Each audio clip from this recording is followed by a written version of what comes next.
somewhat steady too. You know what I'm saying? The blood. What do you mean? Like, In terms of like the hormone has to be released into the blood, I'm thinking maybe like let's say you take like you'd have to be on for a few weeks, I would assume, for it to well, actually. yeah. I mean, especially if you're running like a normal ester, like an enthate, or like what am I doing? Like an equipoise. I don't know if they have different suspensions that they use for that.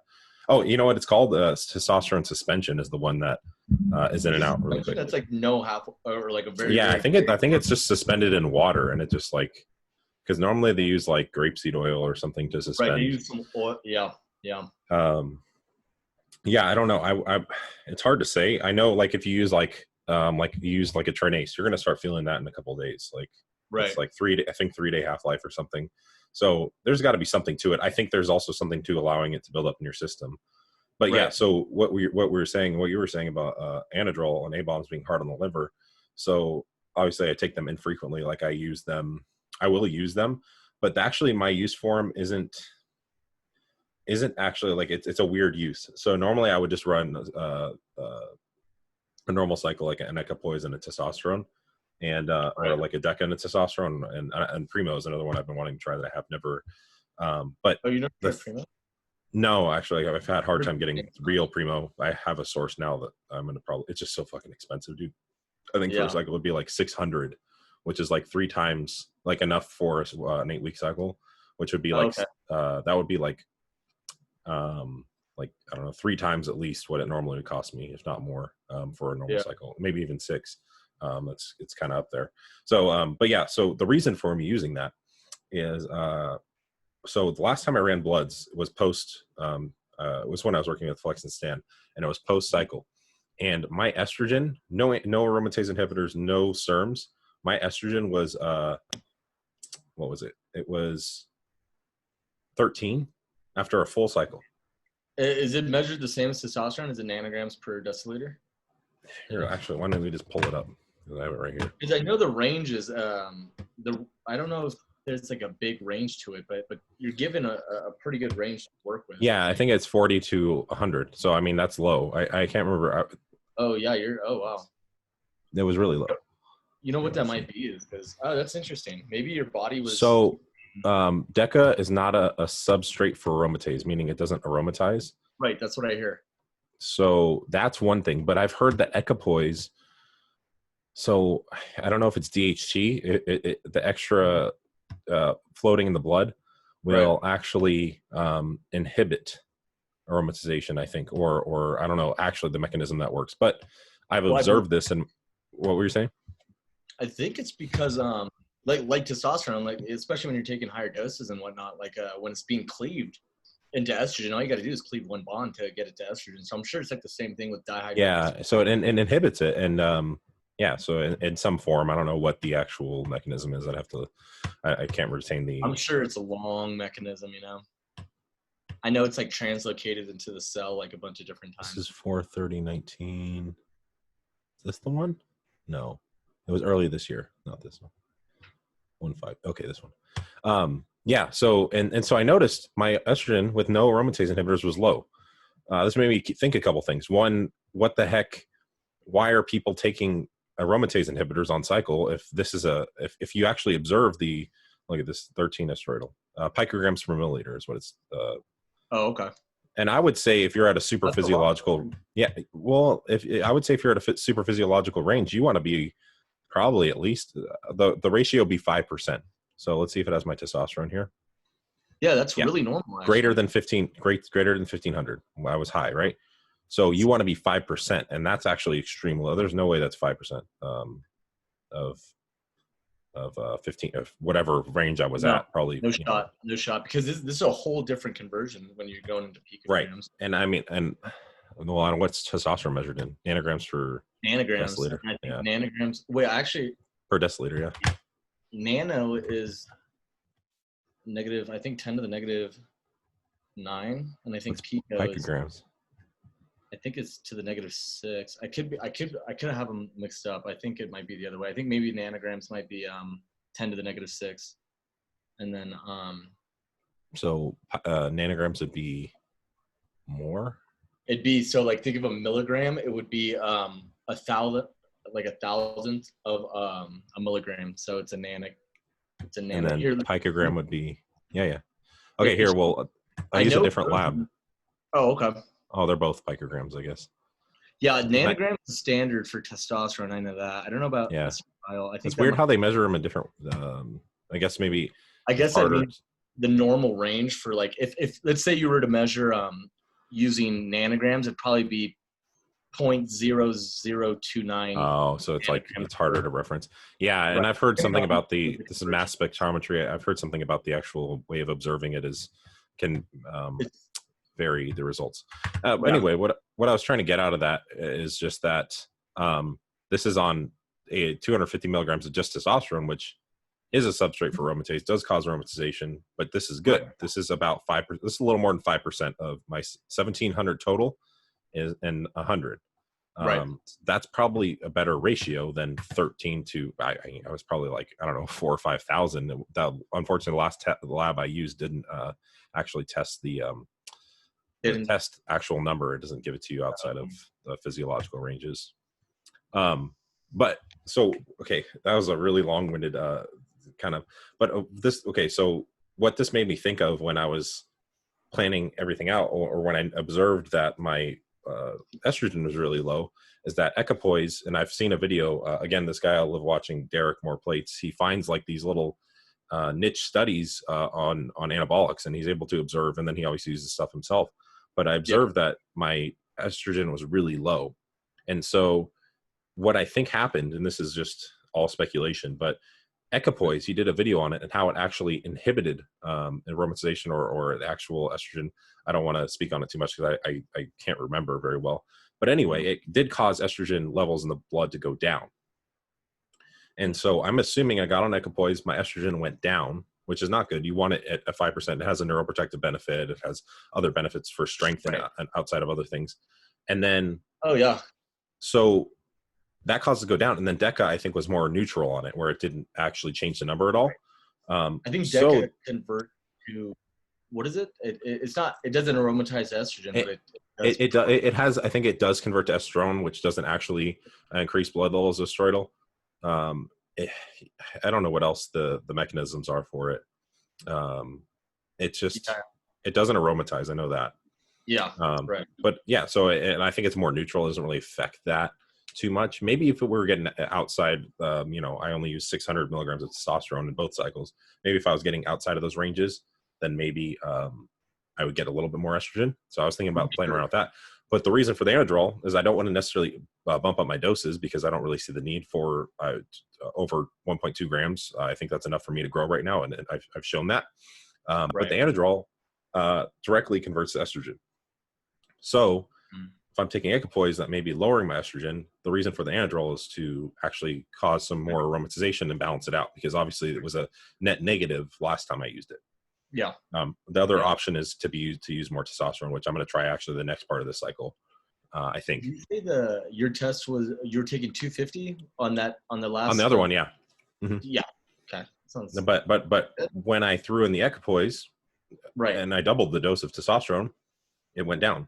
So obviously equipoise is causing it to be because as you go higher in tests, there's gonna have to be more conversion to estrogen. There's no right. You would think 600 milligrams, I'm going to get a higher estrogen level, but equipoise is actually inhibiting the process of aromatization. It seems like. That's interesting to see. I mean, an equipoise you said did not aromatize, right? It doesn't aromatize estrogen, right? I don't think so, and I think it's causing something where it's not allowing those levels to get high enough. It might be inhibiting it, where maybe equipoise alone might do something, but since you're stacking it with testosterone, maybe that equipoise, somewhere in there it might block. I think in a monotherapy context, just using equipoise, I think it does actually. They were showing, and again, I don't know I can't remember the study that he was referencing, but I think in the monotherapy context, which is generally when they test these drugs, they don't test them. They generally don't test them with other drugs, except for a couple. So that's what they were observing is the estrogen was undetectable. I think he used a case study too, where it was just that there was no detectable estrogen when they were using just equipoise. Probably. Huh? Yeah, probably mice. Mice, yeah. but yeah, so that's the reason for the Anadrol. I'm not particularly a fan of orals, but they do free up more testosterone. I've noticed that when I do frequent everyday administration, that my free test is much higher, and I would attribute that to the diet a little bit too. I can't necessarily put my finger on it exactly, but I think just having more, I don't want to say like testosterone supporting foods and things like that might help. Vitamins. Yeah, Vitamins do. Yeah. yeah, I can't necessarily prove that with evidence, but that's just kind of how I feel. Yeah. We'll There's have to some see. studies that actually show, I mean, vitamin D, for example, works as a hormone. Yeah, I've heard that.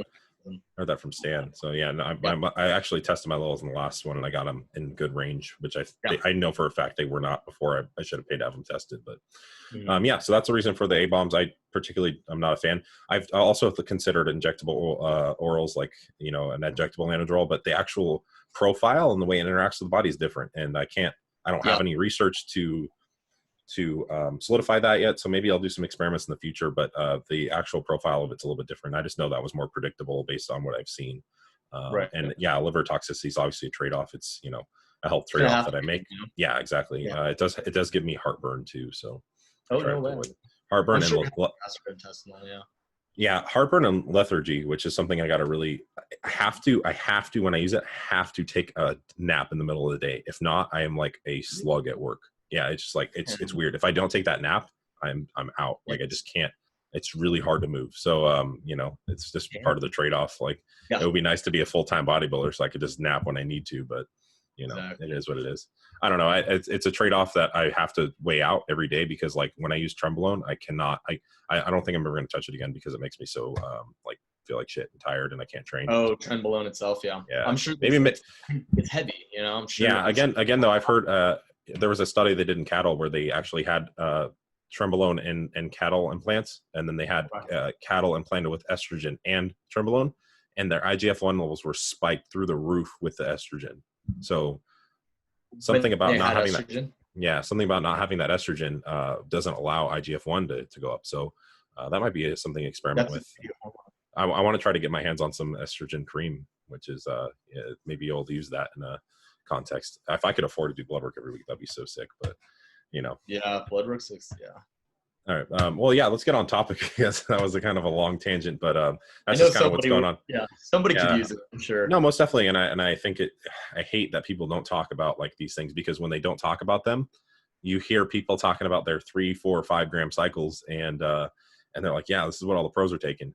Let me say right now that is cycle advice that I got from professionals. And they were people who you could probably put 2 and 2 together and figure out who gave me that, but the people who are very high up in the bodybuilding realm. So, if you really think that that's what is needed, I'm trying to, put that out there that it's really not. It's, these guys 1.2, 1 gram, 2 grams, probably in that range is where most people lie.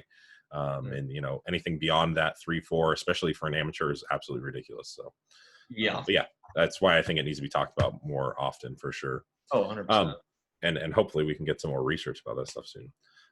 Well, first, I actually, to get into like the actual top discussion topic, I actually wanted to ask you about training, how your training is going, because you were talking about wanting to do a strength block for a little bit there, right?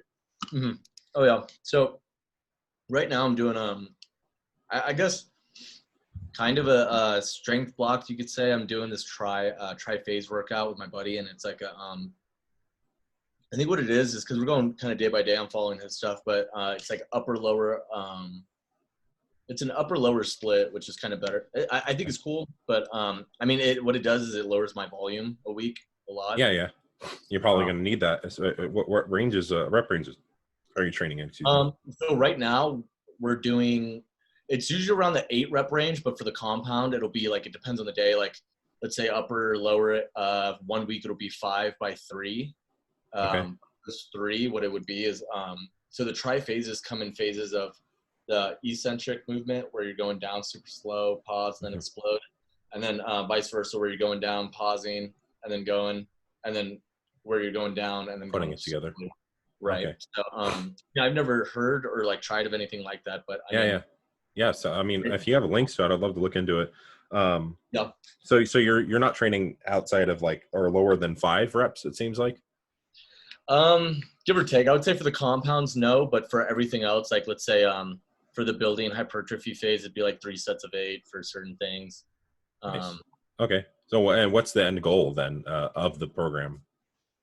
I guess it would be like a kind of more of a strength block with a it's combination. A little bit of hypertrophy. hypertrophy. Right, Yeah. right. Which I mean is fine for me, but like in my head, like again, like I don't think you could do something where it's you know, I'm gonna get strength and hypertrophy and you could, yeah, most definitely you could. It would just be, it'd be difficult, and it would be like you get a little bit of both instead of maximizing one then maximizing another, and obviously one or the other would you know, allow you to maintain your gains, like strength gains or size gains. Yeah, I mean, that's interesting. I would love to see how it's structured. I'm not really like, my knowledge is just more on hypertrophy right now. That's why I was kind of like, I don't really know. I just know that like specificity, I can't even say the word. Yeah. It's don't sound as smart saying shit like that. But I know, you should hear me in class. Oh my God. Being specific with your training is definitely like king. You know, like power building, like as if you were going to practice that as like your main practice, probably wouldn't be smart. But yeah, I mean, if you're and the thing is, if you're tracking, like remember when we did the program together, if you're tracking your lifts and getting stronger incrementally, then that's really smart. So yeah, I mean, and the thing is, like you were mentioning with lower volume, it's going to be important to have lower volume because you are probably going to be training with lower rep ranges, more load, more fatigue. You know what I mean? Like if you're using more load, you're training in a lower rep range, then it's going to cause more CNS fatigue, more loading on the spine. So you're going to want less volume. So yeah, I mean, we should definitely touch base when you're done with that. I'm really curious to see like the implications of it and how that results. I would love to do some programming with you because I've learned like a lot about hypertrophy and stuff like that. But I think that's a good way to piggyback. You had a topic that you wanted to talk about. Am I breaking up? Sounds kind of weird on my end. Yeah, it's iffy. It looks like it's backtracking you. Oh. Okay, here we go. No, you seem to be. Okay. I wanted to segue that the kind of fatigue and stuff like that topic. You had something you wanted to talk about as far as like overtraining and undertraining. Like what kind of brought you to want to talk about that topic? So I think there's a few things. So the initial thing is this is you always hearing 3 sets of this, 4 sets of this, 5 sets, or I do, like my buddy was telling me the other day, he was talking about, I think he was doing like maybe chest or something. He did like 5 exercises, 4 sets each, all this stuff. And I'm like, dude, it's kind of a lot. It's pretty heavy. Yeah.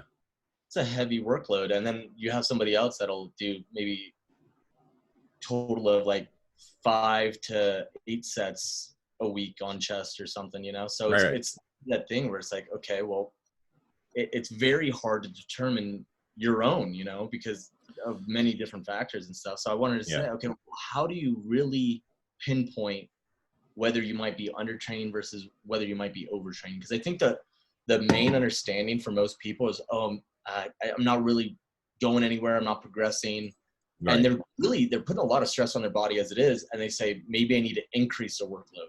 And what they do is they end up putting even more stress on the body.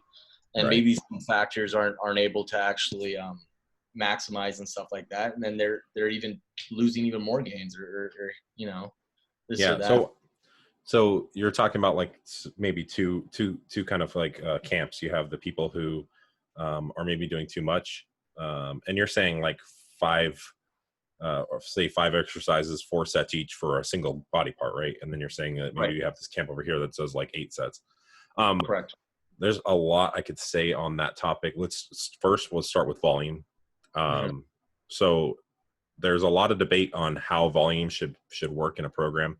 And Dr. Mike talked about this on my podcast. He has the landmarks. And that's pretty much where I get most of my information from, because I feel like his company, Renaissance Periodization, have done the best way to, I don't know, put a structure around it, right? Other people are just, random recommendations. They're saying this is how you identify it, right? Yeah. So they're doing a really good job. That's why I consume all of their content.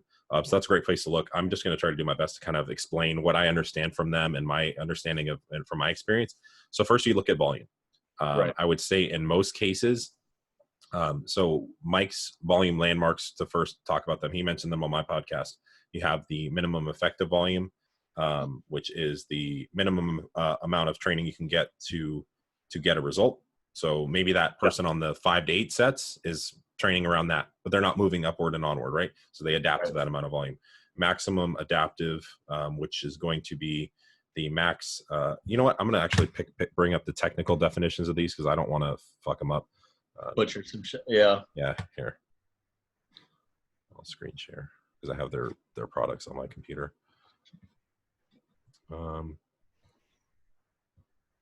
But this is really important because most people, like you're saying, like everybody's doing something different. Most people have no idea. And I was in the same boat, right? Where it's like, I almost feel like if they were to guess, even the average, even maybe even beyond the average, they would never guess, oh, maybe I should deload, or maybe I should even like. Yeah, exactly. You know, it's always an increase, which that's more of like, okay. And there's so many things, so many variables you can be looking at. Okay, I'm going to keep that in mind that you said that.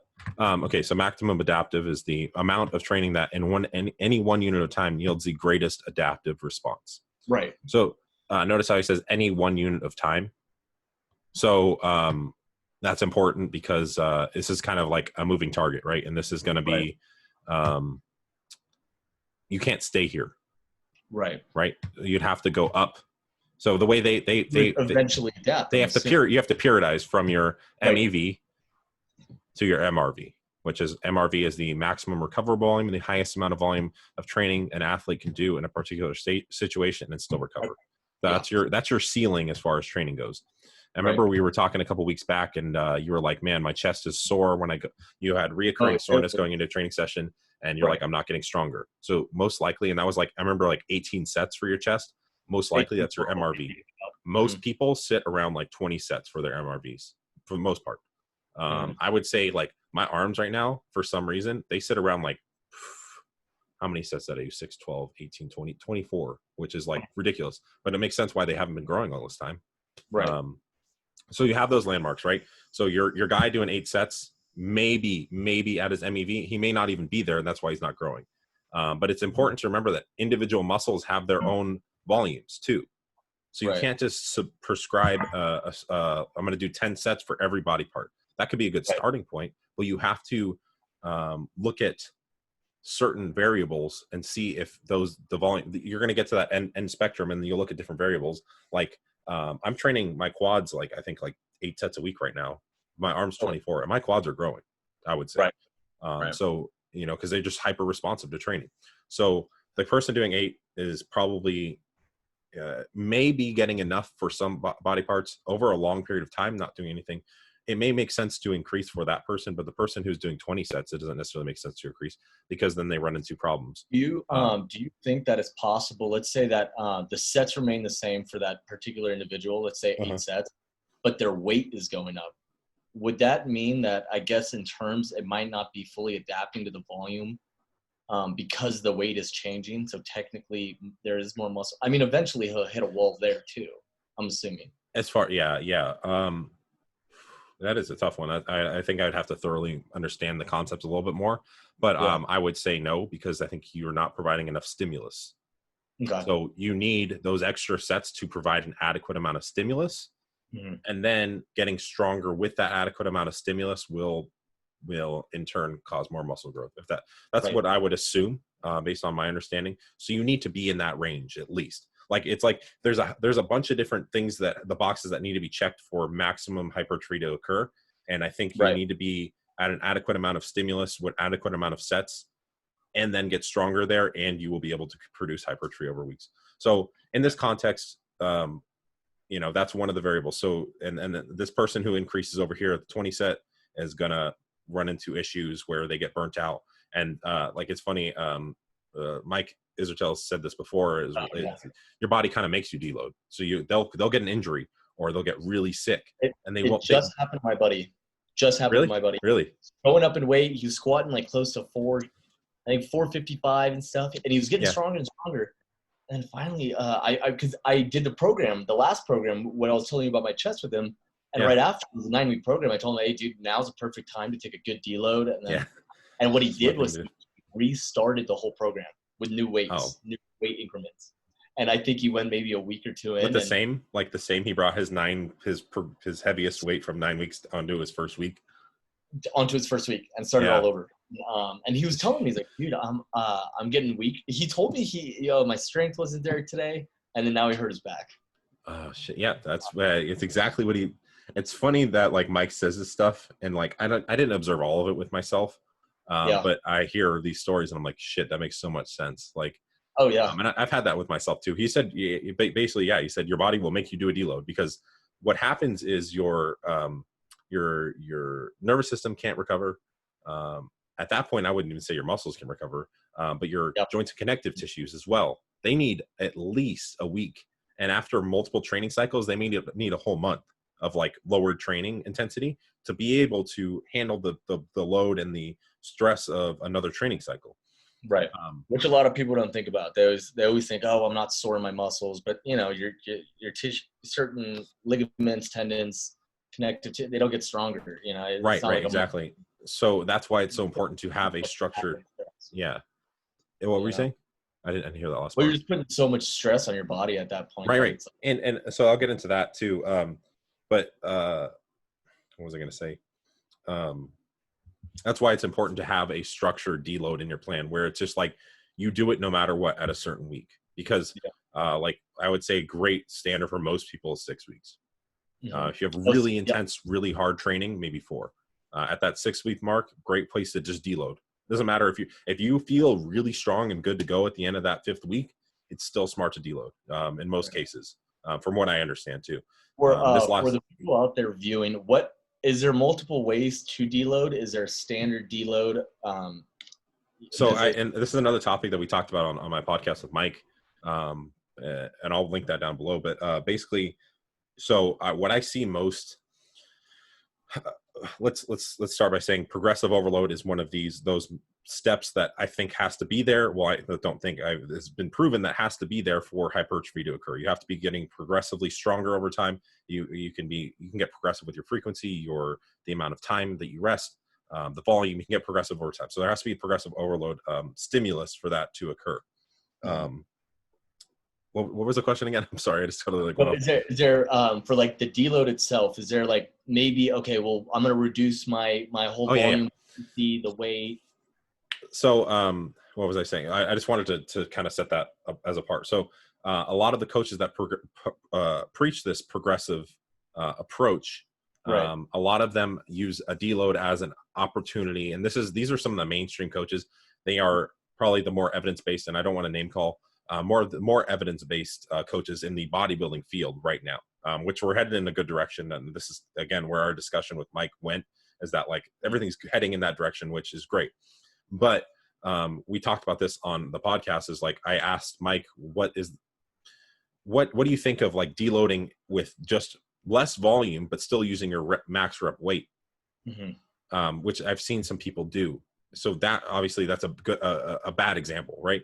You don't want to use your max load to deload with less volume, right? You're just training with maybe even to some of these guys, maybe even still going to failure with your max load. Obviously, what is the point of a deload? We're going to drop the fatigue accumulated over a training cycle. We're not trying to improve in a deload, right? We're trying to drop the accumulated fatigue on the connective tissue, the joints and the muscles and the central nervous system. Right. So you need to reduce loads for that to occur. You get less CNS fatigue, you get less strain on the joints from a deload. So we don't want to be using max amount of weight. I would say a good standard to look at for most people would just be half the amount of reps as your starting week, half the amount of reps that you normally do, half of the load, 50% of the load, and then volume. What's the volume? Volume would probably just be like two sets. I don't know what the actual volume, like that would probably on average be about half the volume too. So and should you change, do you think it's good to kind of change deloads based on what's going on? Like, let's say you're struggling for even 6 weeks in, you're saying, man, I'm really not going anywhere, I'm super sore. Should you make the deload more complicated versus, I feel great. I'm gaining a lot of strength. I don't think I need a deload. No, I would say in most cases you would keep it at like a standard. Just do that, and then reset your training cycle. And use those new weights as your baseline for that new cycle of training. I don't think there's stuff called like there's something called a reactive deload, which basically you would observe that you're overreached in a certain muscle group. Like say you're training your biceps and you notice connective tissue, like you have tendonitis and your biceps aren't recovering and all this stuff, but everything else is good and you're on like week 3 of your program. You could then cut the volume in half for your biceps later that week, and then start with less sets the following week. I think I told you to do that with your chest as well. And that would be called a reactive deload. And then you progress back up with your biceps. And then you observe that, and now that is my MRV for my biceps, right? Like, oh shit, I hit that ceiling. Sometimes it's like 4 or 5 sets for one muscle group. Because with your accumulated, like your rowing movements and all that stuff, your biceps take a toll from that as well. Right. So, right. So that can happen. You can do reactive deload, but otherwise I would just keep it standard. You need to, and I wouldn't recommend not training. Mike talked about this on my podcast as well, as like actually providing that stimulus, still taking the muscles through the range of motion is actually net. Like it's less, it causes more recovery than if you don't do anything, basically. Yeah. I would assume, I mean, you're pumping more. I feel like you're putting blood, exactly. Oxygen, fresh nutrients to the muscles. Exactly. But you're not causing any of that strain and stress that normally comes with a training cycle. Right. So that's basically, I mean, that's a short overview. Like Mike does a really good job of training. He explained that on my podcast, which is a great resource, and I still go back and watch. So that's a good place to look for that. As far as volumes go, work between your MEV and your MRV. There's debate on whether you should be progressing over weeks. The way that they do it is you progress up to your MRV and then you deload, right? But you could also, because the thing is, adding a set, like, so if we're adding sets, like, so say it's like it's linearly going up, we're adding sets as we go along. Correct. Adding one set versus adding 5 pounds to the bar, or adding 1 rep, adding one set is astronomically more fatiguing than just adding a pound to the bar. So we have this potential to cause overreaching, overtraining, if we're adding too much sets all at once. So it would be something you maybe add a set here, add a set here. If you notice that you're like in your situation, your chest, you train your chest and it's not sore, no stress, you add a set. Train your chest again, not sore, no stress on the joints or ligaments, no signs of overreaching, add a set again. Now your chest is sore. We stay at that volume. We don't increase that volume at all until maybe you stop getting sore from that volume. Then maybe we can add a set. And we would just increase either load or reps at that set amount, if that makes sense. No, that's my understanding of it, right? So again, but you don't want to start at your MEV and stay there, because your body adapts to what you're throwing at it, right? So at your MEV, you can get gains. You can get gains at using repetitions of reserve. That's another thing that they use, and maybe I'll explain that in a sec. You can still get gains here if you're training with only 2 sets and 3 repetitions in reserve. You can still get gains here. So why would we do 20 sets when we can only, you got to think about, if you're approaching training, how many weeks, like what's going to happen the week after? If you do 20 sets, 1 repetition in reserve, you can only sustain that for a week until shit starts hitting the fan, right? Now you got to fucking deload. So you got only one productive week of training. Right. And a lot more fatigue that was generated from that 1 week versus, we start down here. What the fuck? Like, why? Wouldn't it be, if you can do 2 sets at 3 RAR, like it's like fucking walking in the gym and doing some curls. Like, you can get gains there. Why not? Why would I jump over here and just fucking run myself on the ground? I feel like people need, like, someone you were exampling, like, why would we feel like we don't need to start at 20 sets? We build our way up to 20 sets deload. Right. If that makes sense. So, 100%. So there are people who are maybe coming into your MAV and just staying there a whole cycle, but you can get, it makes more sense to do it linearly, because you can get gains here and you'll adapt to that stimulus. You need to provide more stimulus, some progressive component in the volume aspect. So then you need to come here, MAV, and then you need to come up to your MRV. And then obviously at this point, you deload, obviously. So some people will say keep that volume the same. This guy isn't wrong and this guy isn't wrong. They just both need to be going up and periodizing their training. So if that makes sense. And then obviously the overtraining part will come into here. This person 8 sets, maybe under training on certain muscle groups, and this person over here maybe overtraining on certain muscle groups. If that Um, kind of that makes sense in that continuum. for just out of your opinion, what do you think of for the deload week itself? Do you change nutrition, or do you usually keep that the same, give or take? I Yeah. mean, So actually, no, that's a good question. I actually did a deload this last week, which is kind of shit because the fires are in Santa Cruz where my gym oh, is. that's So I right. deloaded, started my training week, and then the fires happened. So yeah, it's Yeah, kind of that been upsetting early. for it's been kind of upsetting for myself. But at the end of the day, like, what can you do? It's kind of I wish I was in Reno right now so I could just train, but Oh, um, it's crazy because there's smoke over here too from some of the yeah, fires, yeah, it's really bad over here. but Like it's way worse over there. It's yeah, way worse. if I go outside, there's ash on my car like every day. Yeah, So that's I what my mean, brother was telling me. Is it's and I was in, so the gym's in Scotts Valley, which is one of the evacuated areas, and like oh yeah. there's like chunks of ash like just falling out of the sky, and Mhm. I could barely breathe. Like I actually was like, I'm glad I have to wear a mask right now because I can't breathe without one. Yeah, So I was hoping they would just keep it open, like, oh well, you guys got masks on anyway, you can just yeah, yeah. breathe Just in the go in there smoke. and train real quick. Yeah. Yeah. Oh no, another crazy thing was so this a 24-hour gym. So the door was open and the ash had blown through the door. So it was just like gray all over the floor and like there was footprints. It was pretty trippy actually. Like I Damn, that felt is like nuts. yeah, and like a That lot of fast. the You're walking a lot into of the a no. yeah, there's like just ash like just blown into this gym like everywhere. And a lot of the like the bugs and like wildlife were like just dying. So it's just like this weird it was only me and like 2 other people at the gym, and there's just like this Right. weird like fog cloud of smoke and like everything's dead. Don't really Anyway, know what to do. You're like walking around it, kind of. yeah, it's just kind of it was a weird vibe Yeah. for sure, but I hope everything goes well over there.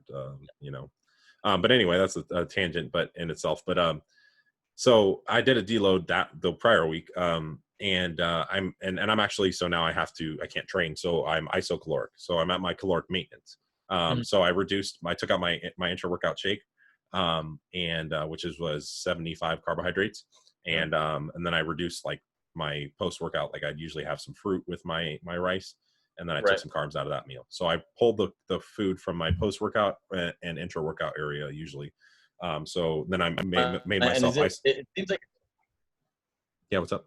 it's strictly carbs, right? You're kind of I all usually grain. just play around with carbs, especially if I'm like trying to mass. I want to pull mostly carbohydrates um, because I've built up my rice, and I try to build up my rice so high.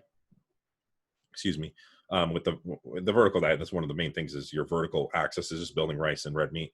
And I Right. try to build up my rice so high that I can just play around with that if I want to manipulate body composition. So, and then Mhm. maybe when you get closer, you have to, when you're cutting or something, you have to pull some fats. But yeah, I stayed isocaloric. The thing that would be problematic is if you're like, oh, I'm going to deload and I'm going to get a little leaner. The Yep. problem with that is when you are hypocaloric, meaning you're eating in a caloric deficit, you actually cannot recover the things that you're trying to recover during a deload. Your CNS fatigue won't get any better or very much better. Your your muscles won't recover. Your joints and connective tissues won't be able to recover as well. So you do not want to be hypocaloric. Which is a You want huge misconception too, especially right, cutting. right. Rest You don't day, want they'll yeah. on that cycle it, and it's like you're resting, help your body rest. You got to be really strategic with the way you do this, and you can't just start cutting. These things need to be planned into your programming really well. So yeah, I was isocaloric, and then I would go back and do it because I would just get fat if I stayed hypercaloric. Right, I kept eating all those carbohydrates, and I'm not training nearly as much volume, especially Right. with the intra workout drink.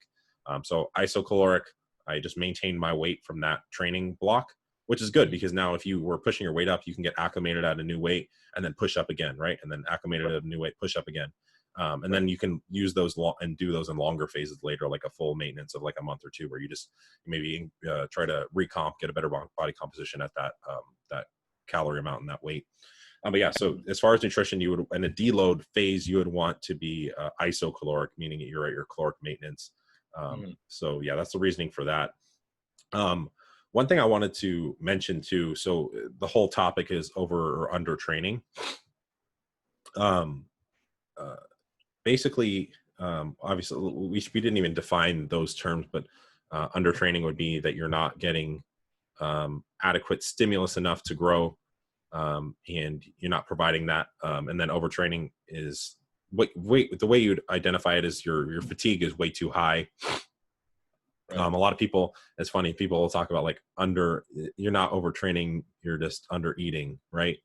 Oh yeah. Yeah. So one thing I wanted to talk about in that regard, and I think I have it written here, is managing like variables of recovery. So Mhm. it's possible that that person doing 20 set, or it's possible that either of those examples are maybe able to recover from that volume, Right. um, but they're not providing adequate, and this is probably most people, adequate recovery processes such as sleeping enough or eating enough. Yeah. So once you have those there, those are accounted for, then we would mainly look at training volume. But if Yeah. you're only sleeping like 5 hours a night and you're not getting enough like protein or carbohydrates in order to recover from the training, then that whole volume thing gets messed up. You know what I mean? Like it's Right. not as, Right. so You're you'd not be really looking at, focusing on the issue, I feel like. yeah, so you'd be looking at those modalities first, right? In most cases. And I think a lot of the time people like college age individuals don't necessarily, they might be, they might say they sleep enough and they train enough, but especially like if like you at a college, people aren't sleeping 8 hours a night. So No, they're it's not important. sleeping. Your diet's complete shit, you know? Yeah. So that would be another reason why maybe someone may get injured or they are not recovering properly. So that's a consideration that first and foremost, before looking at training volume, you want to look at those variables too. Because it's kind of hard to provide a progressive stimulus if you're not eating adequate enough calories or sleeping enough, right? Your Right. body does most of its recovering while you're asleep. And I Right. think people underestimate that. I'm actually going to hopefully do a whole video on this, like sleep hygiene and like my protocol for that soon, because it's just, I don't know if, did you ever watch Joe Rogan with Matthew Walker? I think his name is. I think I passed by it on YouTube, I want to say. So watch that one. He's a sleep, like a The sleep expert, right? I yeah, think yeah. Yeah, talking about neurobiologist or something. sleep for a while. I want to say Mhm. I remember seeing the video itself and the little Yeah, I've seen description. snippets, but no, definitely watch that whole podcast because he talks about like 30% performance degradation when not getting at it, like a difference of an hour in sleep. Yeah. People will say it's important, but like you cannot hit home how much is important if like without repeating it constantly. People just don't, people I feel like regurgitate, oh, sleep's important, but they don't actually sleep enough. And then it's just like Right. I feel like people don't really understand the importance of sleep to growth. I mean, like a couple good examples in bodybuilding, like Stan, when he talks about getting his pro card with flex, he literally would sleep in between training sessions. He would sleep like 9-10 hours a night, and then he would sleep like 2 hours in between his training sessions Yeah. to be Yeah. able to recover from the workload, training twice a day. And then in Kuwait, I remember Regan Grimes talked about when he came back how productive that environment was for bodybuilding. He would Mhm. allow them, they would basically just, that they were instructed by their coaches, you need to nap whenever you feel tired, to go Yeah. to sleep. And that's kind of their life, is just that there's food delivered to them at all times, and then they just, when you're tired, you go to sleep. Yeah. And they're able to handle a larger workload because they are sleeping so much, and they're able to Which grow. makes sense because I'm in my head I'm thinking there's essential things you're getting out of sleep that you can't get anywhere else unless you're, Right. I guess, taking synthetic, Well, even versions. then, I feel like they can't. And it's funny because I remember when I sent you that thing. So the book I'm listening to is on recovery, and I Oh was like, yeah. Yeah. no amount of methamphetamine will make up for not sleeping enough. And it's Yep. like, yeah, you may be tired from not sleeping, but you're also under recovered. Right. In talking in terms of fatigue, reducing fatigue and reducing systemic fatigue, you need that sleep to help that to occur. So that is an essential part of the deload. I don't know if you saw my Instagram post a couple weeks ago, or like when I was talking about the deload, but I was like, I slept more this week. I Yep. got rid of the caffeine, which is a CNS stimulant, and I slept more, and I was able to, reduce a lot of the fatigue that way. So yeah, it's like you cannot make up for it in any way. Like taking growth hormone doesn't necessarily make up for not sleeping.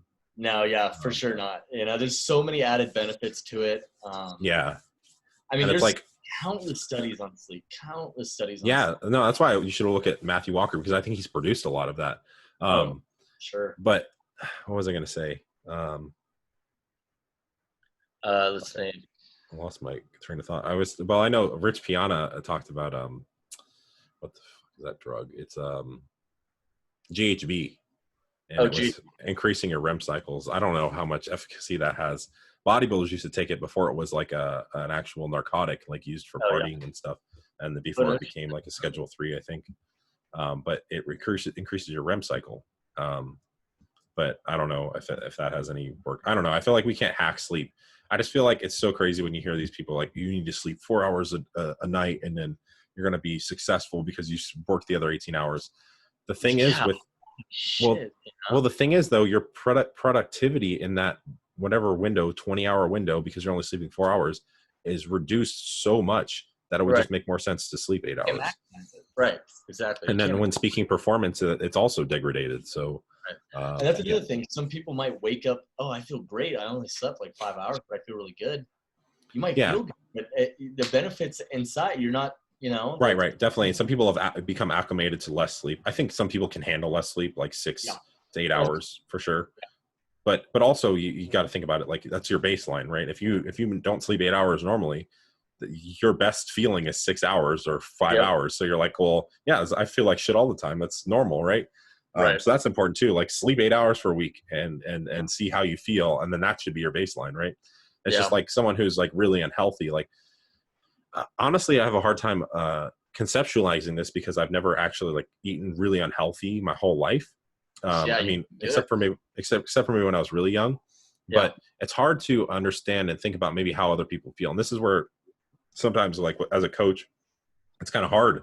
And maybe I should just take a time and just like feel like shit for a while and eat some McDonald's every day for every meal. But Yeah.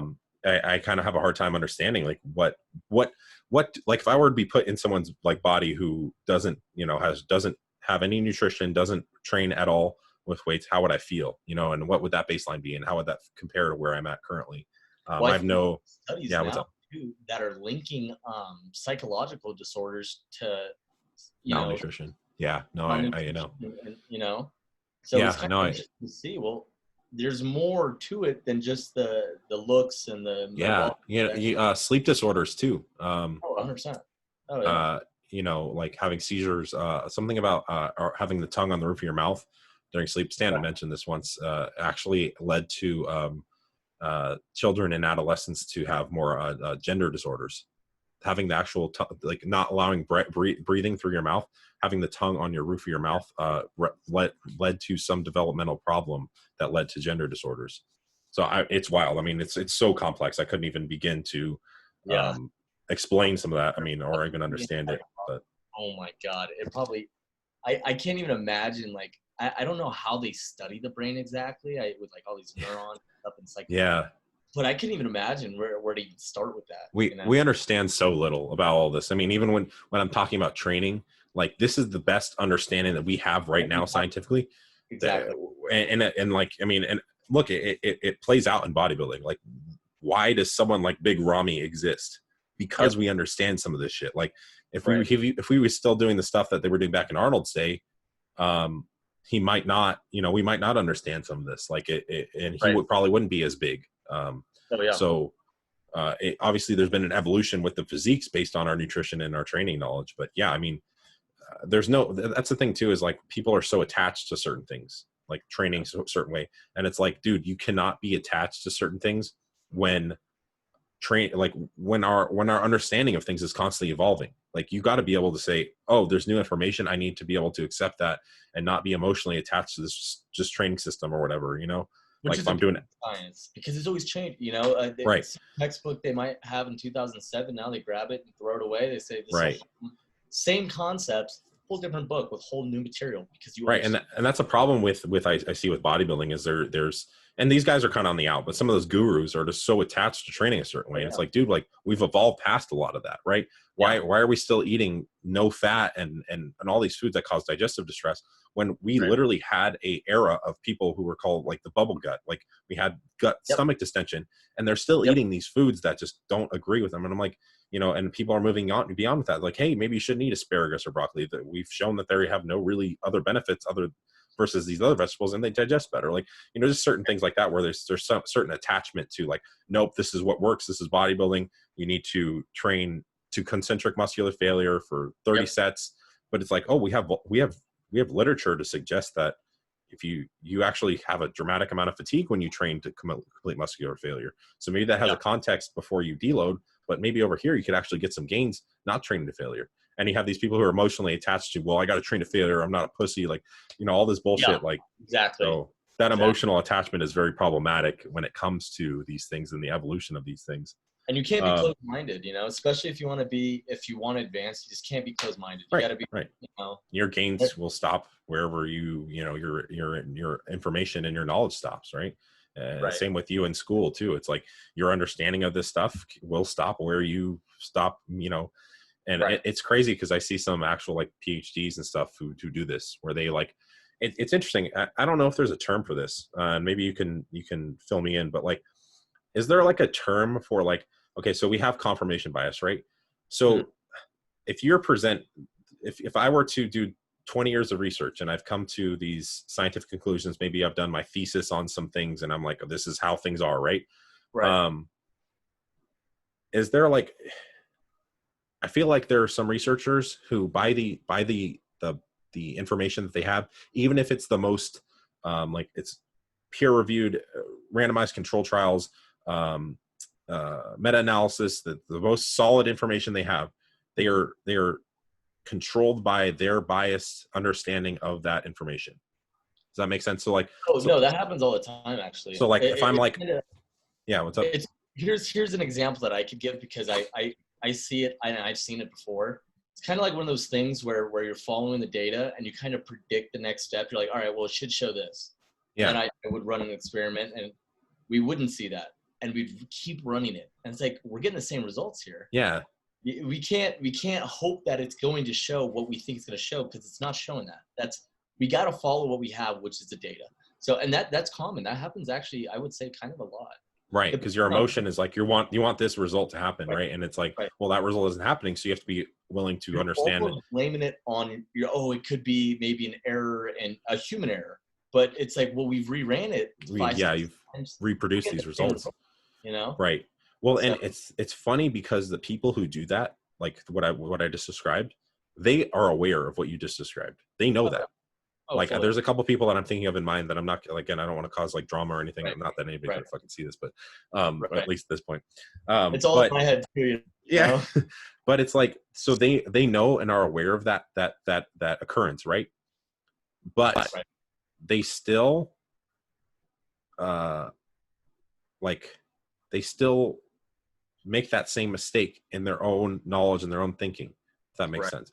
So like I've just seen certain people who are like, well, you know, you have to create a caloric deficit to lose weight. And you have to do this and you have to do this.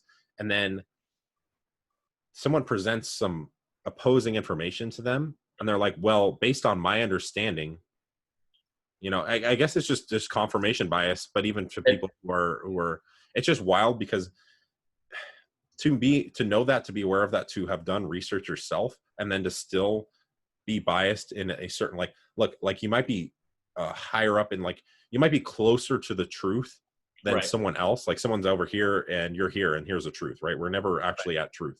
You might be closer to the truth, but the thing is, I think maybe sometimes they're like, I have it figured out because I've seen all the data. Maybe there's a certain superiority like complex where anything you were be able to propose to me isn't true because X, Y, and Z. Like they maybe make rationale for why it might not be true coming from a specific source. And then they're saying, well, based on the data I have, this is the truth. Right. So maybe people think they're actually at the truth. I don't know what it is, but it's crazy because obviously I'm not a researcher. I never did that amount of school. I never did any research myself, but I just see this happening where these people are attached to outcomes and they're attached to like, this is the way it is. And it's crazy that the PhDs, the people who are the highest up in science, people who conduct the research themselves are still doing that, right? The people who are aware of it, they've identified that what you've talked about, reproducing results, and they're conflicting there because they're supposed to be the experts to say, okay, well let's move on to the next. Maybe it's a pride thing, you know? Yeah, I think what it is too is because I've seen certain things where people have been working on like projects and experiments for years, and they're moving and moving and moving and moving, and finally they hit a wall. Where it's like, Yeah. look, it doesn't translate. Maybe it works in an immortal cell line, but when we transfer it to rats, Yeah. we don't see the same thing. It happens, I think And more of maybe a that's where their bias intercepts the data right. too, where they're Oh, like, well, 100%. nope. Yeah. Like what if you did this long study trying to figure out something about nutrition, Mhm. and something in that data conflicts with like calorie balance, and you're like, well, no, calorie balance, we have it figured out, hard science, tons of data, there's no way, and you just keep Right. reproducing that result. You're like, well, maybe I should question my other. Yeah, that's interesting. So, and it's hard too, because I think I've been there too, where I've been running certain things and I'm like, oh, okay, perfect. This works. So if this works logically, the next step, this should happen. And it Yeah, didn't happen. And it there's looked a totally off. And I'm like, there's a logical fallacy that I can't remember what it's called, where what oh, you're there's so many. describing, where It, but it's what you're describing. It's like, well, if X yeah. equals Y, then X. So if X equals Z, then X plus Y must equal Z, or something. I can't remember what it's Right. called, I but think it's one of the fallacies. it might be a slippery slope. I don't know. It's one of them Yeah, though. I'd have to look into it. But It's no, it's a a lot follow. of analysis. Yeah, Because they happen all the time. They yeah. happen all the time. And I think people use it as their argument too. They use fallacies in their argument all the time. And Yeah. if I will say like this. that, Yeah, I will say this, is that I had that little back and forth with Lane Norton, and I'm not going to like bring any more attention to it otherwise, but he does do this thing where, and he's so smart, and it's upsetting to see him do this, but he does Mhm. do this thing where he will make videos about people who maybe aren't as scientific, or maybe don't have as good of an understanding of things as he does, and he does the defamation of character. Like, he'll call them stupid, and he'll call them this and that, Yeah, and it's the that's a opposite really of what a scientist is supposed to do. The whole that's point of really upsetting for me to see. the whole point. Especially, I was told this the other day, actually, which is funny too, because this happened like a few weeks ago, where my PI was like, "Look, the whole point of our job isn't to sound smarter than everybody else; is to yeah, communicate what we find to the average population, so that they're aware. It's not, yeah, oh, you don't understand what this is. You're not yeah, helping anyone. The whole point is, exactly. you Because know, I'm one of those people who consumes this information from you guys, so now I can apply it to my bodybuilding and make it better and more efficient, right?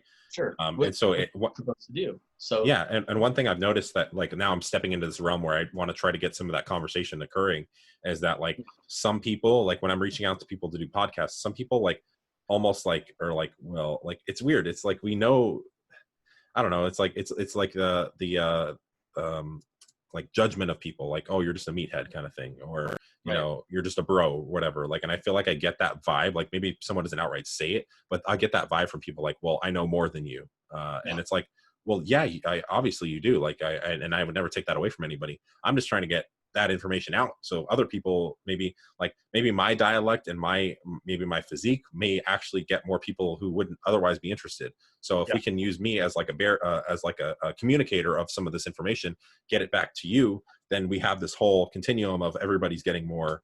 That's kind of my. It's like the same. It's funny that you say that too, because it's like the same thing I see in like certain classes all the time. Is I'll see like a student trying to say like something super like I guess scientifically pretty Yeah. average. Like you could say it, make everybody understand it, but they use these complicated terms, Mm. and it's like you're not helping anybody by trying to confuse. Just say what it is. Yeah. Yeah, Make exactly. the language common. You're smarter by making more people understand it than trying to sound smarter and making Right. 4 or 5 people understand it. Well, Yeah, you and know, someone, I've heard this before, is like, if you can't explain a complex thing simply, then right? you don't understand that thing, right? Like, if you can't take this one thing and break it down, you don't actually understand it to its full depth, because you Yeah. can't break it down into layman's terms. Which is So yeah, how that's I understand things too. So when yeah, sometimes they're using these, I'm like, I'm sorry. What can you make it? Make it a yeah. little. Well, I that's great. explain Like, everything, in layman's that's terms. why you should always look at Mike's videos, because he uses tons of analogies, and he always breaks stuff down. And that's where that is literally where I got why we're even talking right now, is because Oh like yeah, I got drawn in by one of his videos, because he was making things sound more understandable. And look, like, I understand his terminology now when he uses bigger words, but when I first started, I was like, well, I don't get bored by this video because I don't understand the terminology. I was right. sucked in right away.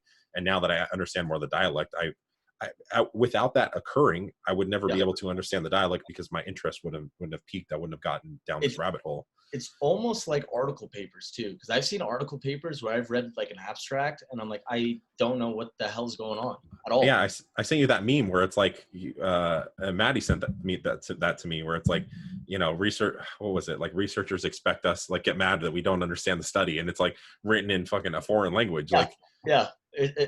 Even me, I remember doing in my undergrad too. It was like one of my senior year classes. We had to go through this paper and pretty much simplify the class.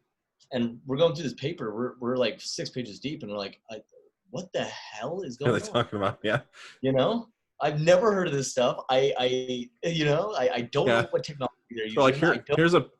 they're like, here's a paper. It's written in Latin, Yeah, and yeah. it's a dead Decipher it language. and go. Yeah, decipher it first. It's a Yeah, dead language. You're gonna have to call some people, yeah. decipher it, It's and four then you different translators. could. Oh my god, yeah, just get a bunch of people on the line. It might take a couple months, but then you'll understand the But study. it's due tomorrow, so Yeah, it's due Yeah. tomorrow. Yeah, no shit. That's a little funny. Yeah, Yeah. so that's kind of like, I don't even know how I got on that tangent, but it's just definitely something that like, I really had like I showed you, for people listening, I had this like little back and forth with Lane on one of his posts, and it kind of like it definitely spoke to like some insecurities. Like, I definitely need to do more research myself and stuff. Like, to be able to put information out, I want to do more research and be smarter. But at the same time, it would just more upset me because like I was like, dude, like, I'm a fan of you. Like, I'm a fan of these guys. And when I ask a question and you kind of like try to be, it's like I felt like the school nerd, and like all the fucking football jocks were like, yeah, fucking idiot, like, what you're talking Yeah, about. yeah. That's kind of what it felt like. I got ganged up on, like, I remember even seeing the comments and stuff, and even seeing like the experimental design and setup. And if you're not clear with it, what the experimental design is, then no one's gonna understand it. Not yeah, even. that's why. And I was just asking him to clarify. Yep. And in the context of this study, I thought there should have been a control. So he was Right. comparing one modality.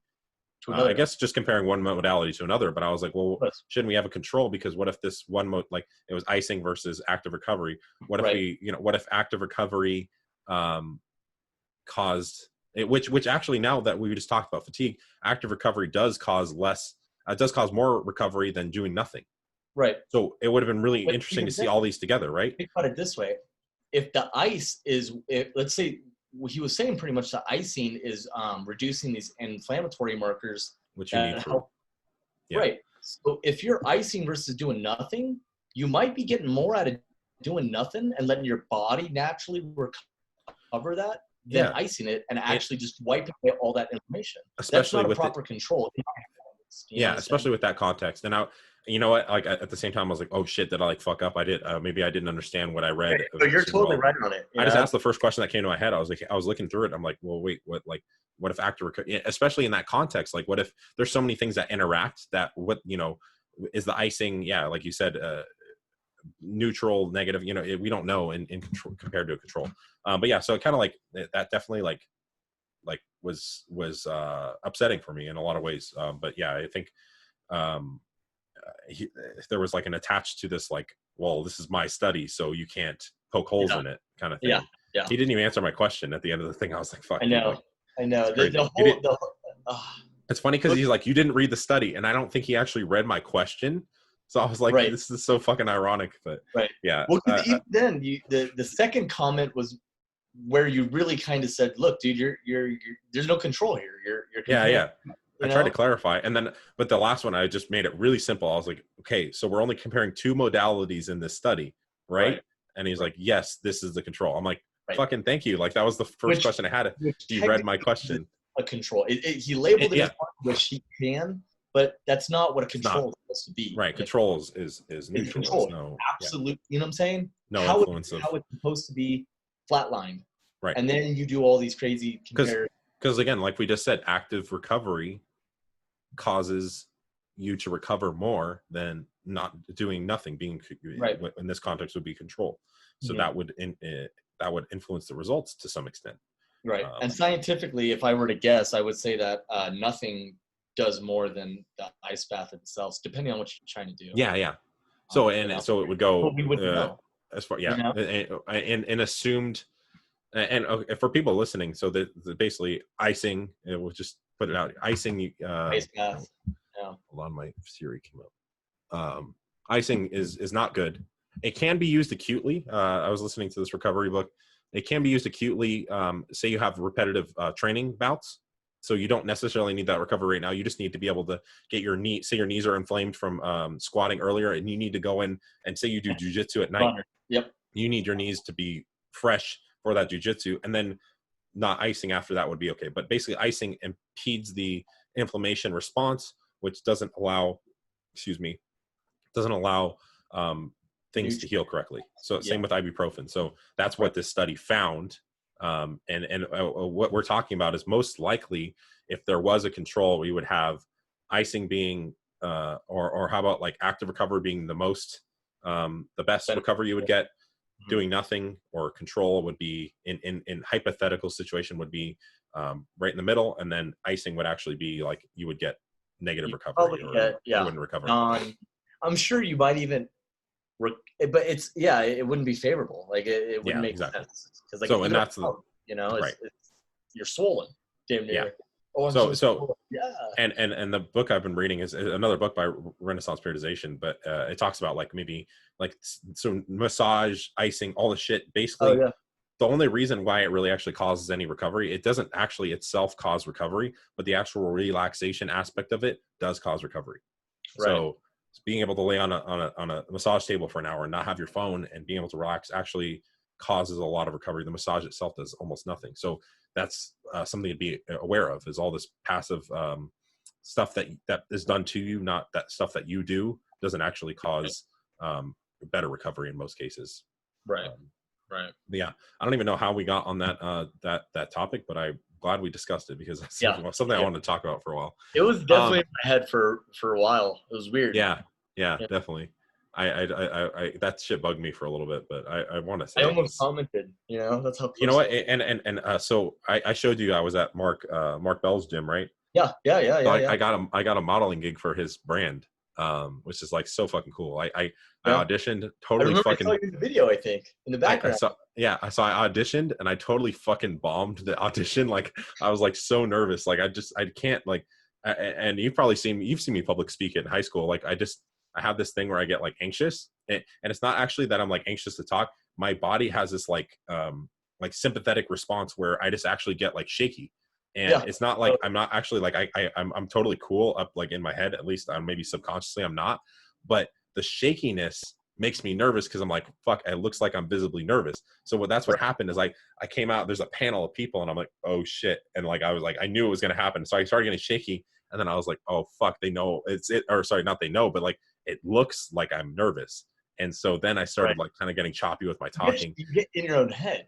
Yeah, dude. That's why I want to public speak more. And I'm sure you noticed in high school, like I did, I think to your anatomy class once, I tried to speak as much as possible because I was like, I need to get over this fucking fear or whatever is going on. And I actually got good at it for a while. But anyway, I just like, you know what, I'm going to go into this thing fucking, no practice at all, which is probably the worst idea ever. And then I sat in front of this panel and I totally bombed the fucking thing, but they called me back. And because some other guy was like pre-contest and he got sick, so I was like next in line. So I was like, fuck, whatever, second choice, like fuck yeah. Anyway, so yeah, I got to model his gear, which is so cool. I got to talk to all of them. I was like showing them my progress pictures and whatever. I was like totally geeked out. Like Chris, the guy who directed Bigger, Stronger, Faster was there. He was talking to me. Like it was just totally cool. But anyway, I was waiting for them they were going to do some videos for the apparel, like or the slingshot, and they wanted to do some new story videos. And I was waiting, and Mark and I think her name's Jessica, who works at Super Training with him. They were doing a video about her diet or whatever, and he mentioned Lane in that thing and how Lane emotionally like responds to people, and he's like, it's not productive, basically, like, and you can find this video. It's on Mark's page or Super Training's page. I was in the background, but it's him and Jessica standing at like what? Is it on his Instagram page? It's on the Instagram, I think. It's him and Jessica. They're standing at the hyper extension machine, which is like elbow level, and they have shakers. I was sitting in the background, and he talks about Lane in that video, and he's like, yeah, he emotionally gets upset about things. And I don't want to focus on this too much, but we talked a little bit after, and he was talking about, he was like, yeah, man, it's just like, it's upsetting to see. And I'm not going to go into details about what we discussed, but too much because I don't want to put too much negative energy out there. But he was just like, yeah, man, like, what Mark does, if you look at what he does, he just tries to get people out there talking about things and talking about concepts that maybe challenge the status quo and whatever. But it's upsetting to see someone emotionally get involved, especially someone who's really well, Pretty developed and knowledgeable. Yeah, definitely. But yeah, that was really cool. I got to talk to him about that. Hopefully that opportunity presents itself in the future. But yeah, it was a cool experience. Anyway, that I talked to Mark after, because I was like, man, that really made me upset that he did that after we even spoke about the whole thing. Right. Yeah. Anything else you want to talk about, like on recovery at all?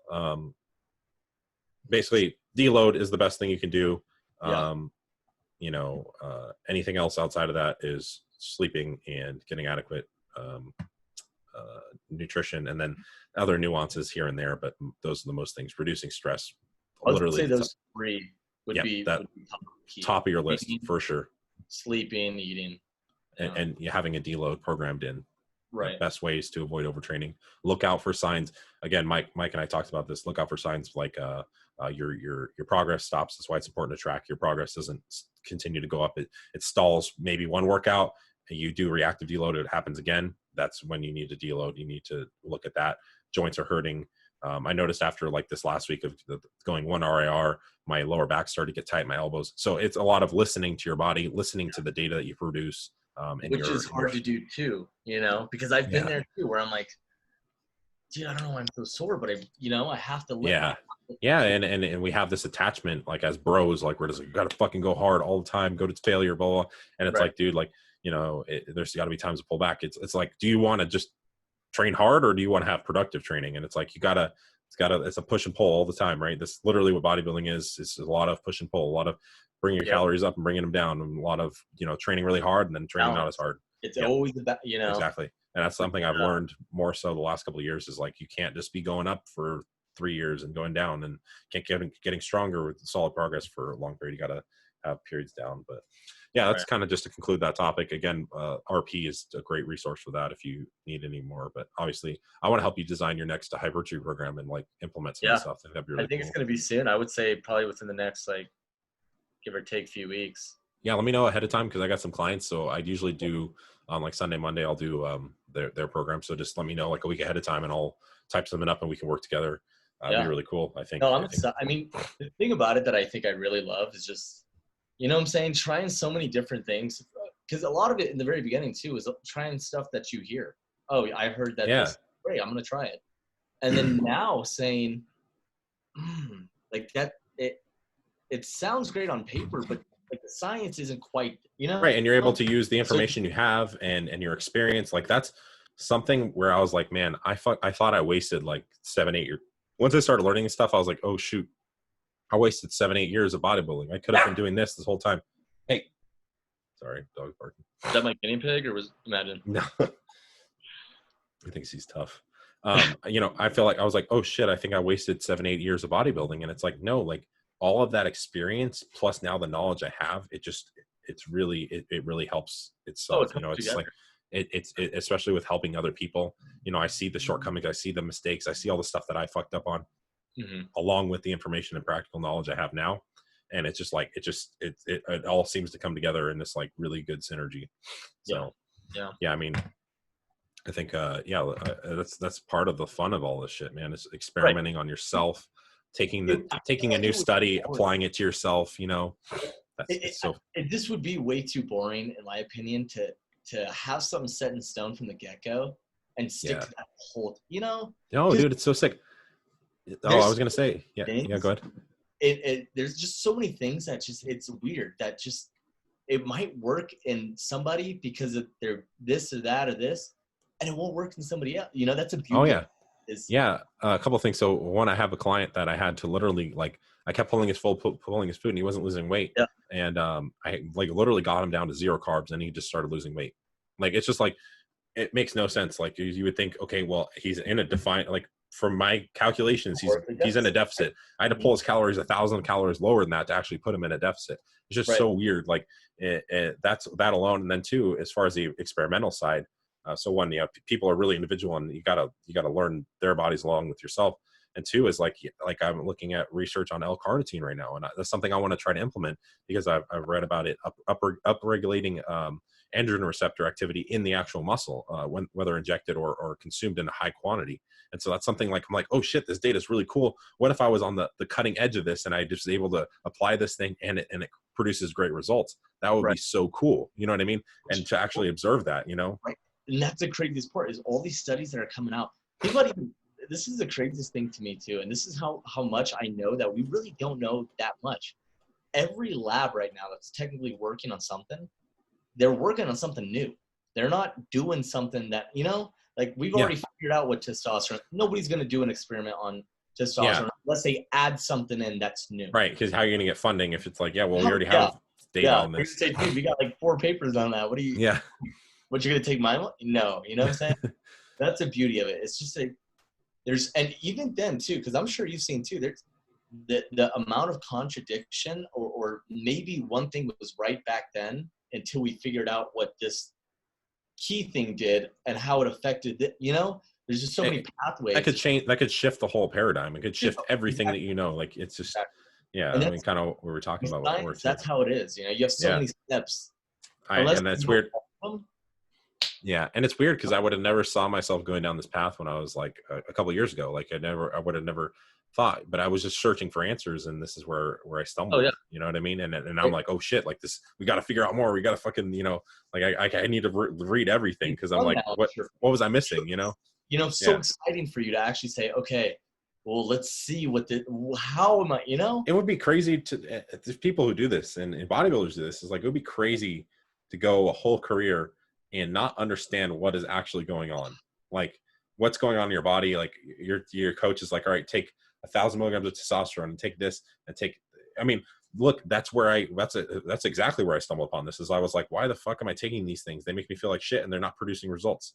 And I looked into the data, anti-estrogens fucking terrible for you. And they don't do much unless you actually have an estrogen problem. Like, and I was like, oh, if I actually question things and look at the data, you know, we get to good conclusions instead of blindly listening and then actually understanding what's going on. You can know if you're producing results or not. Like, you know what I mean? Like if you're not eating in a caloric surplus and you're or say you're eating in a caloric surplus, but it's way outside of your actual needs, and you're getting fat. If you understand what a surplus is and where your maintenance calories are, where your actual surplus should be, and you're over here, if you actually understand that, and then you use, you know, actual like physical, like, oh, you can understand that, oh, I'm not gaining muscle, I'm just getting fat. Like it instead of just, you know, not understanding any of that and just being like, yeah, I'm fucking bulking, I'm getting, you know, crazy big, you know what I mean? And not, I guess that's a rough example. But about that too, even is you start to make inferences. You know what I'm saying? Like if you start to understand, okay, well, I know what this does and this says now.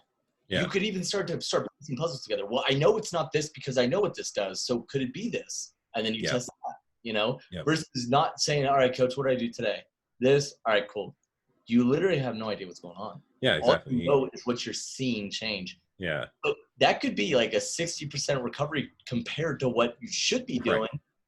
You might be twice as big. You might be twice as strong. Who knows? And, you know? and well, in your inferences, when you make, like when you don't have the knowledge or the education, your inferences aren't very, like, I've listened to some of the inferences that bodybuilders make sometimes, and you're like, the fuck are you talking about? Like, oh man, like I'm gonna have McDonald's today and I'm gonna get a crazy pump from that. And I'm like, maybe you're sodium deficient. Why are you getting a pump from a McDonald's burger? Like, what the fuck are you talking about?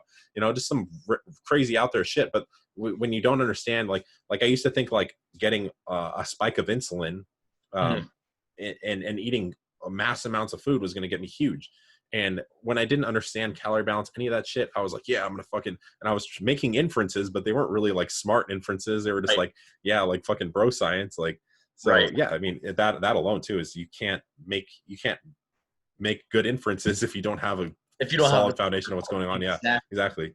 Like you don't know what to do with the data you're receiving. Oh, I'm gaining weight, I'm losing weight. I don't know. You don't know what the fuck's going on.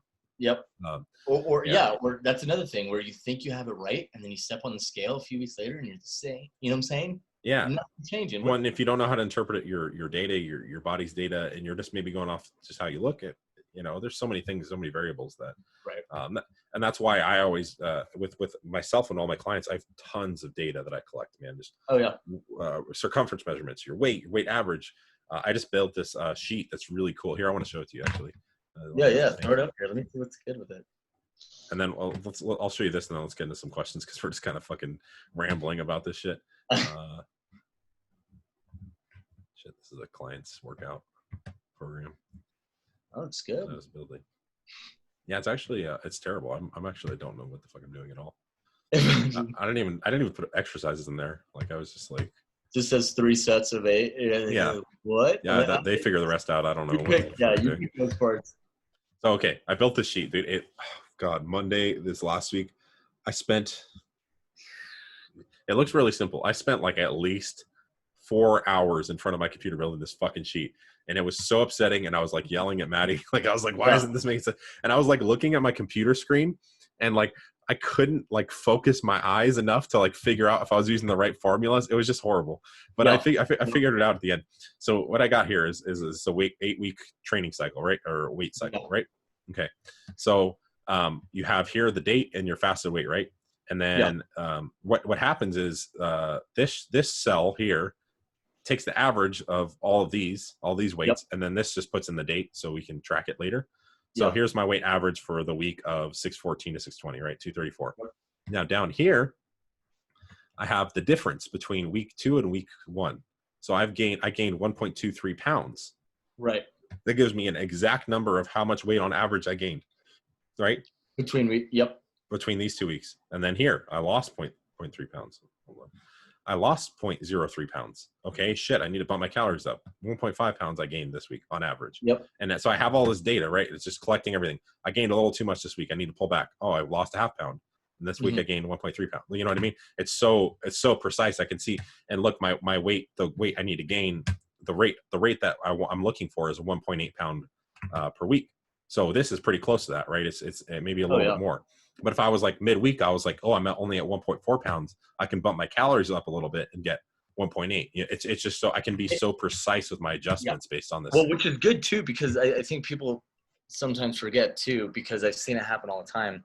They're on this strict diet for like 5 days. And like on a weekend, they're like, oh, I'm going to throw in a cheat meal here and there. But their cheat meals over like 1,200 calories over their maintenance both days. I'm like, dude, you got to remember it's a balance. You just pulled yourself out of, if you're in a deficit, you just pull yourself out of a deficit. Right. But yeah, so I mean, this is where I was like, I need this data, because I need this data to know if my client, I needed this data to know if my clients are making progress. Like, if, on average, what are they, because I can look at their weight daily, and their weight can fluctuate so much. And I'm like, what the fuck's going on here, basically? Right. So yeah, then here it graphs it for me. What's going on in a graph. Oh, yeah. So it's really cool. I have this, like, now I can actually see, like, on this graph what's going on with, I stalled here, or I went actually down here. This is actually my deload. I went a little too hard with the cutting food back. So now I know that I need to maybe pull the calories up a little bit. But yeah. So that's something I was working on. Very frustrating, but it's really cool. Let me know if you want a copy of that. Yeah, no, that looks good. That looks really good. Okay. So what do we got? We had some questions. I ain't got really a lot of questions. I definitely need to be more active on my social. I'm just kind of like my me on mine, I know. You need to post it even. I think I might make even like I'm going to make almost semi-business, like kind of student, Yeah, dude, that'd be sick. That'd be really cool. I was really thinking about it, like maybe a few days. I think I'm gonna do it, and I'm gonna because even on my Twitter right now, I actually have a lot of like doctors that follow me, and I follow them back too, and they have these that's sick research, but it's not in the area that I wish. I mean, they're doing research on these programs. You should do like a research review page or some shit like that, like where you just like read a paper and then you talk about it. Like that'd be extremely useful for me, dude. And then you would be able to learn while you're doing the content for it, right? That'd be sick. And that would even help me. I mean, like right now in my lab, I'm writing a manuscript for NCBI, which NIH damn near. So I mean, it could look really good too. Maybe I could pull the audience people and stuff. Portfolio, yeah, dude. Honestly, do it all. If you need any help or support doing that, I'm 100% in. I could like guest feature and be like, this is fucking. I think it'd be great. I mean, see more protein, bro. That's all I'll say. I know. It's your protein. Imagine over and over. But I'm getting 400 grams. Up the protein. Yeah, you just got to increase just a little more. Just increase the protein. That's all. That's actually all I do is coaching. I literally just tell my clients, you need to get more protein. And then like they'll be like, I'm literally throwing up, and I'm like, you're a pussy. You need to eat more protein. Did you add a red meat in yet? Imagine. Yeah. Like, did you eat more steak? You mean chicken breast because you're not getting enough protein. Obviously. Yeah. Take the steak, throw it in a blender, Yep. add more steak to that. All right. You're gonna have a clipboard with nothing on it. You know. You're gonna need another protein shake between the. It's gonna be 20 meal a day plans of just protein. Yeah. Oh, what's your macros? It's 100% protein. Yeah. We don't count macros over here. Okay. Yeah. It's not. This is fucking bodybuilding. Okay. Macro. Okay. Questions. This is actually a question from Maddie. She was like, how do you balance work, relationships, bodybuilding, and education? My answer to her was, well, I just forget about my relationship and do all the other stuff. And she wasn't too happy with that answer. Yeah. But I was curious how you have any, like how you find balance. And I know like, and what I would say is there's certain areas that just kind of have to like maybe take a back seat for certain periods when you're like right now you're going to school. So obviously your training isn't going to be 100%. Like there's going to be a little bit of a trade-off that occurs there, right? Yeah. Oh, 100%. So how was it for you? I mean, again, it's really, I think it's all sacrifice. I mean, even like I was telling you earlier, I train at 6 a.m. now, you know? Yeah. I train at 6 a.m. So, you know, I'm probably going to go to bed in the next hour or two. Yeah. So it's crazy because hey, what are you doing? Let's hang out. I can't, you know, and it's but it's the same thing with, you know, me training that early, me going to class, and then on top of lab, on top of school. You know, I guess you really have to prioritize, I would say, but time manage because again, and you probably know too, I kind of procrastinate a lot. Sometimes I'm poor at management and I got stuff piling up on me and, you know, and the worst thing you could do even too is raising your cortisol, getting stressed out and doing this and that. No, I mean, there's so much truth to all that. Yeah, most definitely. I mean, I would say you're probably better at time management than myself, but what happens with myself, obviously I don't have any deadlines for like the work I have to do, which is why I was doing content and why I need to get back into it, is because it provides a deadline. So I have to actually like, you know, do this by this time and this, and it makes me read stuff and whatnot. But I procrastinate so much to where my tasks or my action items build up and then I get overwhelmed. I'm like, oh fuck, I got to do all these things. So that's time management is so important because what happens here is now I get this paralysis because I look at this workload and I'm like, fuck, I can't do all of this. And then I just do none of it basically. Cause I'm like, I don't even know where to begin. It almost like it piles up, you know what I'm saying? Yeah. So you don't want to get in that place. There's definitely prioritization. One thing I'm trying to learn and I'm learning, I'm kind of being forced to do it is take time off and take time where you step back. It's like a deload, but for life, basically, you know, you need to take a time where you kind of relax. I mean, you do it, you come home on the weekends, right? Occasionally. Mm-hmm. And I think it's good too, because like when you're going full bore at something over and over, you get burnt out, you know, you get burnt out. And I've seen many people just break down and say, look, this is a lot. I can't take it. Or they give up on their path altogether because they just can't. And I've seen that with bodybuilding so much where they just like put so much pressure on themselves to succeed. And then they just burn themselves out from that. It's literally like it exists in your head. It's like the pressure you create for yourself. Of course. You know, so that's extremely important. But yeah, as far as balance, like again, it's elusive. Like there's no such thing as a great, perfectly balanced life. You know what I mean? Like a lot of the time when I recognize that I need to work on another area, like say I'm going really hard with the bodybuilding and then maybe producing a lot of content, I realize that like, oh shit, like I haven't given my relationship much time. Like we need to go on a date. You know, I've been working on my days off. And it's just like this whole, like, it's like fucking, I'm like walking on a tightrope and I lean really hard to the right. And then I got to lean back to the left. And now I'm too far to the left. And so it's like, that's literally how it's got to be. And I mean, it's not got to be like that. You can find better balance over time, but a lot of the time it's like, oh shit, I'm over here now. And I guess that's where I'm at in my life currently is just like, oh shit, I'm fucking over here. You know, like I'm just training. I need to maybe tell people about how I'm doing that so I can get some information. You know, just pulling back and forth. You know what I'm saying? It's almost like training. Oh, well, I have weak points in my biceps. I have to focus on those, you know? So it's we could tie so many. What were you saying? It's just super applicable. Balance, you know, everything needs balance. You know, you can't just. Yeah.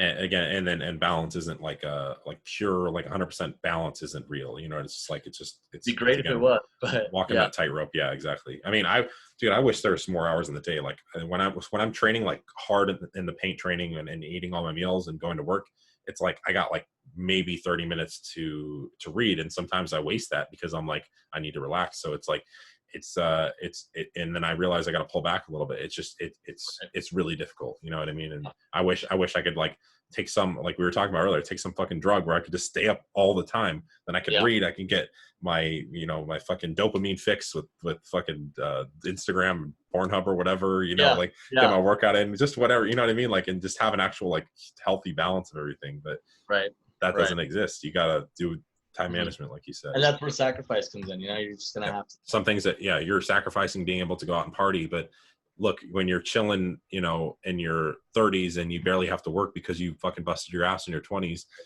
who's going to be laughing? You know what I mean? Like, who's Right, going to be having a party? Like, it'll be you and me right. fucking, Yeah, yeah. kicking it. Like, you know what I mean? That's At the least that's what I party. Yeah. envision. You got Right. 25 years. I'm willing to work hard, and then the rest of my life live easy. Yeah. Who wants to work into their I'm retirement, man? okay. Like, Yeah, yeah, yeah. exactly. It was funny. We were literally talking to your dad about this. He's like sitting Right. on the couch with his fucking like, Yeah. his Just neck kicking it, pillow. hanging out. He's just fucking chilling. I'm like, this is great. Yeah, It's yeah, hilarious. yeah. He's like, yeah, just fucking, yeah, yeah, Real estate. yeah, yeah. Okay, so I got another question here. I don't want to like, I think people like see certain questions and they're like, what the fuck are you, what are you talking about? But I actually think like this gentleman's asked a couple questions that I like that he asked these questions because I think they're really useful.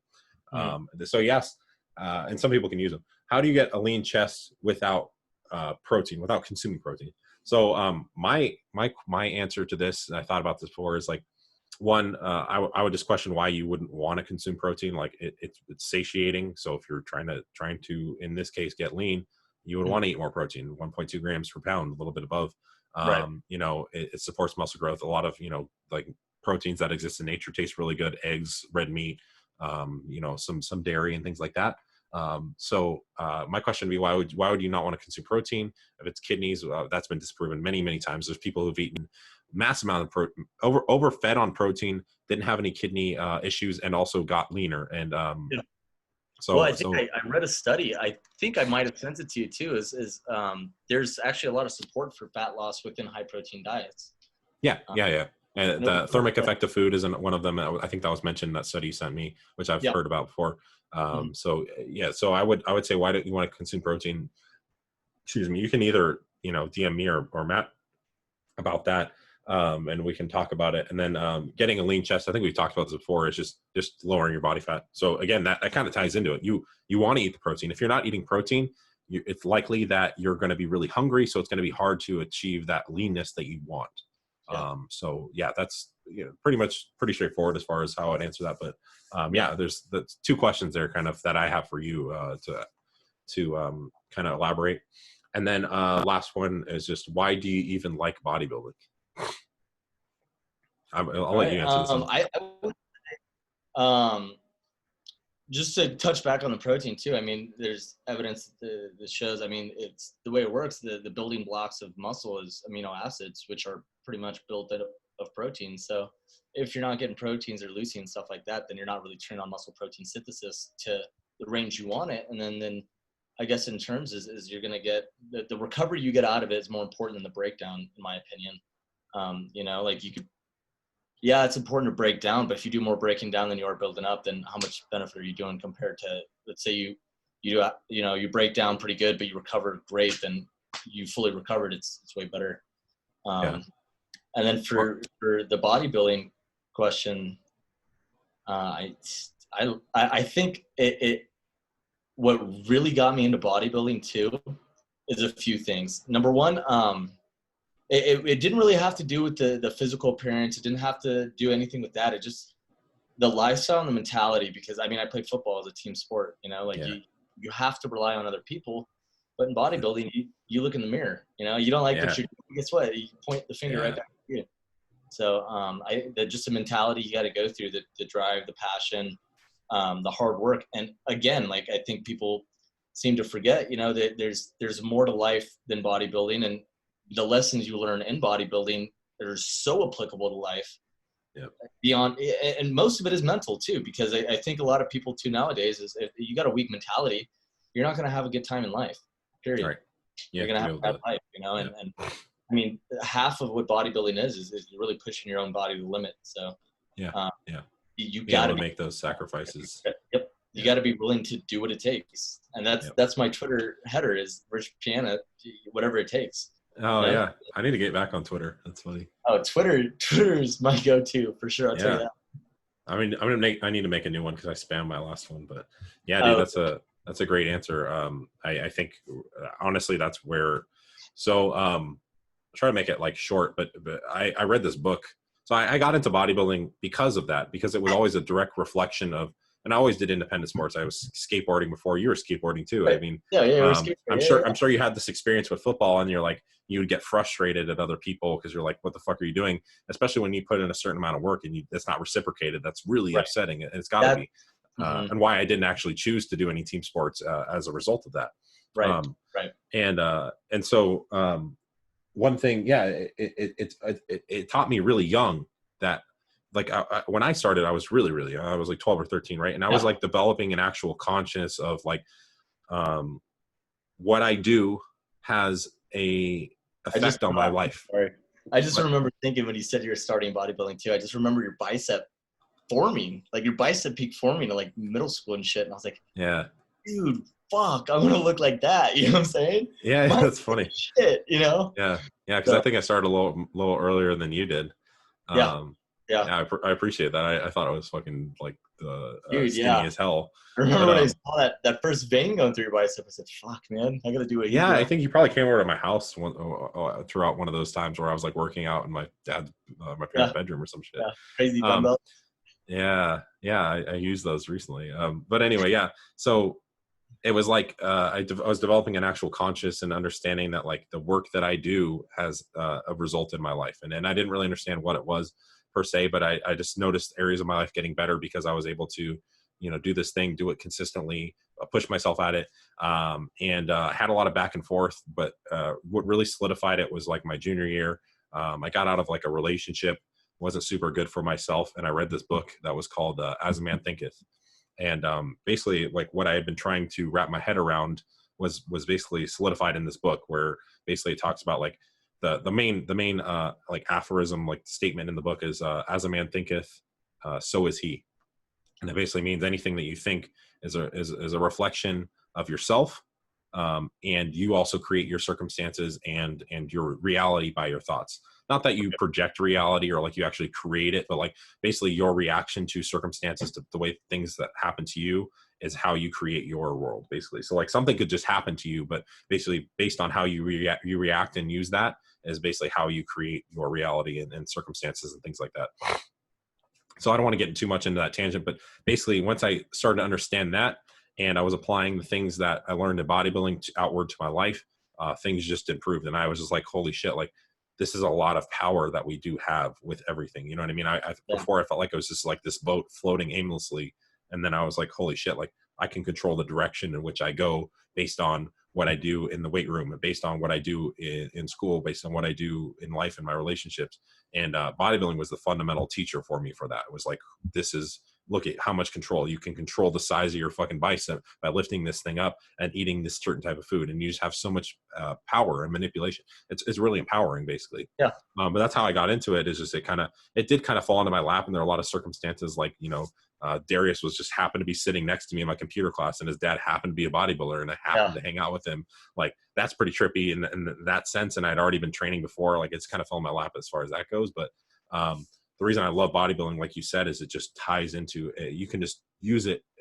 The discipline you learn from bodybuilding, the habits that you form, you're able to apply that outward into your life. And then other things are very similar. You look at business, like providing progressive, things in other aspects of your life.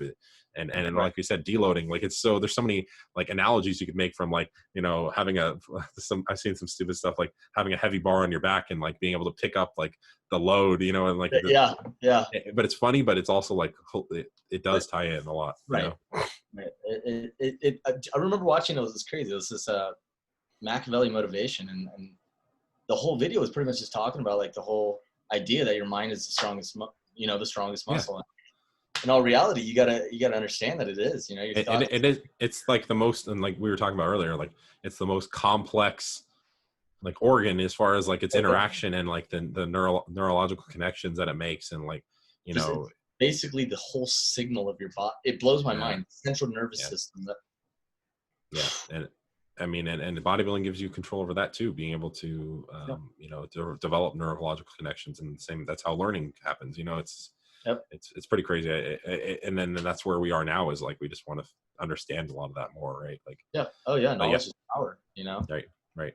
Definitely, it definitely gives me a certain sense of confidence. But yeah, I would say that we both, it's really interesting, we're both kind of in the same boat, and maybe you jumped on the train a little bit after I did, but that's kind of where I'm at too. It's not like a vanity thing. Definitely could have started with some insecurities, like just wanting to be bigger and stuff, but of course, never been. All sorts of that. When I started, I wanted nice looking biceps, good arms. I remember I wore a tank top in 8th grade. I like cut a shirt, and I remember like I was like so psyched up to like take off my sweatshirt, and I like took off my sweatshirt, and this like group of like girls just like laughed at me, like just like, what the fuck are you doing? Like, you're so. And I was like, what? Honestly, what was that? I think I remember. I remember the times you started wearing them, and people were like, whoa, because nobody really wore. And if they did, it even worked out. Yeah. It didn't look like it. It just looked like a kid. But with you, it's different. So people are like, yo.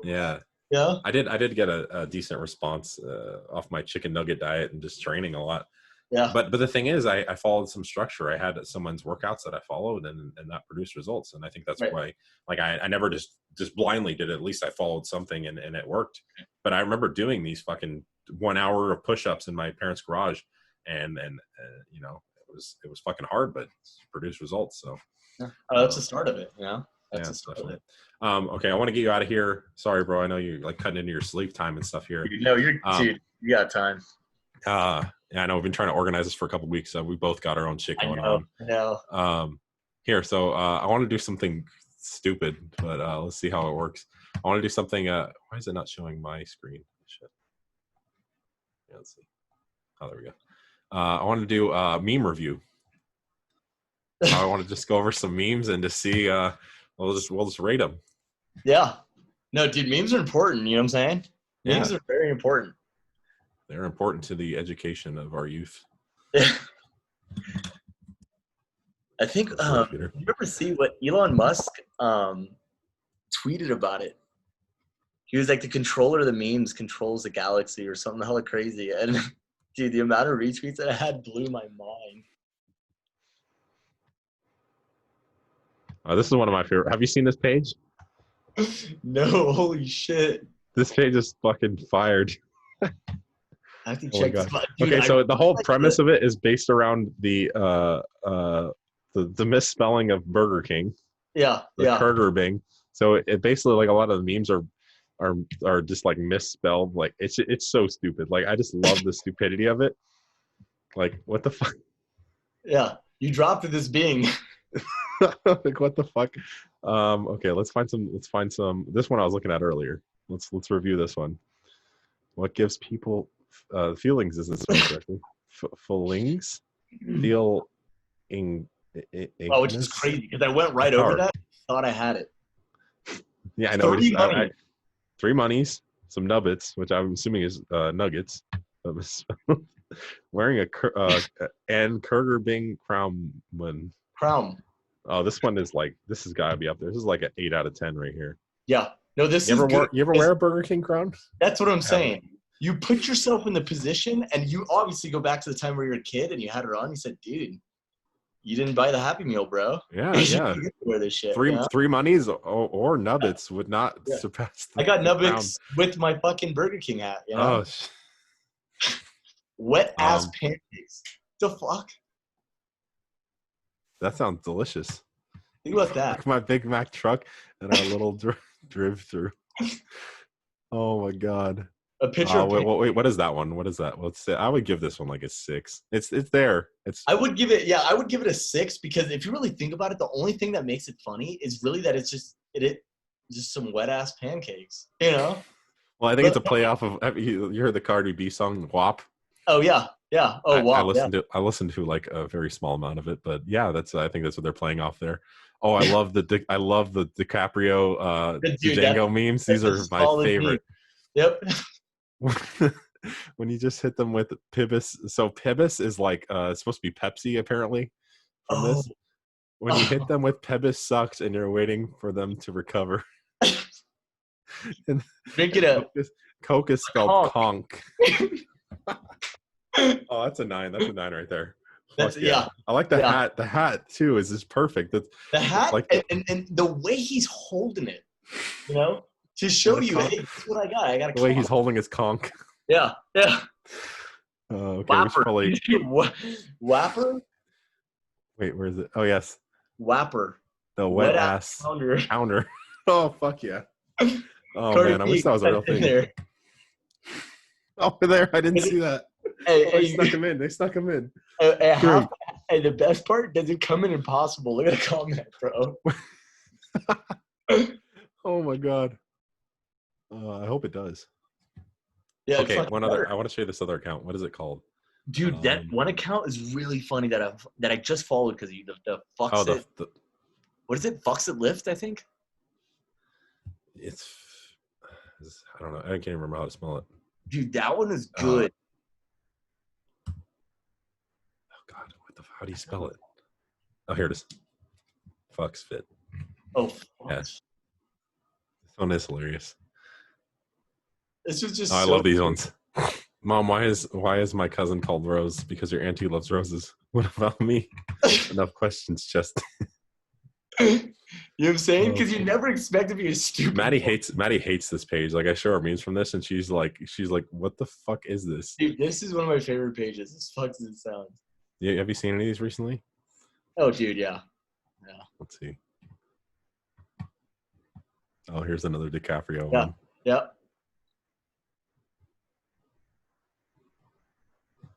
I love this one. This one is hella funny. Powerlifters between sets. Let the potato rest for 5 minutes. Go to the one right above it. I saw that one the other day. I thought it was so funny. Yeah, that's the same reaction I have. Train trend? Dude, this has been going around in the forums for Trend Hard and Anavar. What is it? Anavar? Anavar, give up. So stupid. Yeah. I've always heard the train hard, trend harder. That one's funny. What's the meme around this one? 4 months after she leaves. Hella true. Hella focus. I know. Fuck. Wait, there's one other one. There's some fun, like, I feel like this one has like some fire stuff, and then it's also like there's some like shit where I'm like, this is kind of stupid. Yeah. The most fucked up shit, because they have some pretty off that shit. Yeah, the fails too. Yeah, it's a pretty diverse page. I like it. Yeah. What's this other one? What's the other one I was thinking of? It's this Kurger Bing. Oh, this one's the best. I gotta follow Kurger Bing though. Worst buy. This is my favorite by far. Oh, you like worst buy? Well, it's one of them. Yeah, worst buy is my favorite. Maddie hates this one so bad. Back of the moans. It's literally, if you keep zooming in, it's just like her head, like. They're all moaning. Will it zoom in more? Oh my God, it's hilarious. They like put her head everywhere. She's on every single. This one, Maddie noticed this. What is that, a vibrator? Yeah, Maddie noticed this. I was like, I looked completely past. It's like, that's the head of a vibrator. Bro, I looked past it until you zoomed in. I said, who could that be? That's fucking hilarious. Okay, wait, what is this one? I would give this like a 7 or 8. That's like an 8.5. Oh, because you don't expect that shit. It's so much detail. I love it. Yeah. I love it. Like, look at that. That one's so intense, too. What else we got? There's some other ones. Oh, this one I like. The version one looks hella funny. Wop mop. Then it's your moisture mop. Only $12.99. Go from leaky cling to squeaky cling. Yeah, sometimes the like the mini, like the little fine print. The little, yeah. That's the detail. The little shitty detail. Flavor Town. If I ate your ass, I'd probably get raped. Jesus. Wait, where is it? Right there, that one right. Yeah, and they do like the gross ass food. That sounds pretty good, actually. The cigarette toast crunch. Yeah, they have a bunch of cigarette ones. I know you know you. I know you know what that I know. Oh, This is a dodgeball. I know that you know that I know that. Yeah. Dude, it's funny that when you said it like that, I got it. Yeah, well, I finally saw Ben Wait. Stiller. That's when I knew. This is hilarious. I love that movie so much. And I think that you thought that I was. Yeah, dude, that one's so good. I need to go back and watch that That is movie. the top 3 Ben Stiller role. That is the top 3 Ben Stiller role. Wait, what is that one? Dodgeball. No, I know. What's the rating on this one? Oh, dude, that just from the if you've seen Dodgeball, that has to be a 10. I have to go back and watch it. I would. I know. You know. What is the scene that he does that? It was the one where I think he pulled up outside and he was talking to the girl and he's like, "Oh, I got you fired today." And then yeah. It's like, look, or no, he's talking to Peter LaFleur. I thought, I know that you think that I know, dude. It was so funny. I gotta fucking go back and watch that movie. Think about this. Meet the parents, meet the Fockers. He's always getting pumped. You know what I'm saying? And that one, he's the guy. Did you go watch my video? Go watch my video on fuck, what is it called? There's a video that I did where I put his dodgeball. It's like what is it? How to take a break from training. I think I've used clips from dodgeball in that video. It's actually hilarious. I have to check that. There's so many good clips in that fucking movie. Dude, watch that video. There's a couple of clips that I use and it's hilarious.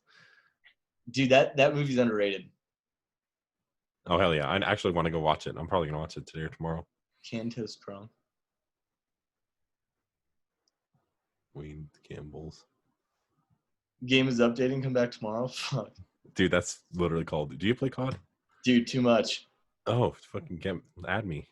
No, you do not play COD. Yes, I do. Oh my god, dude. Yeah, dude, you don't know that. Are you playing Warzone?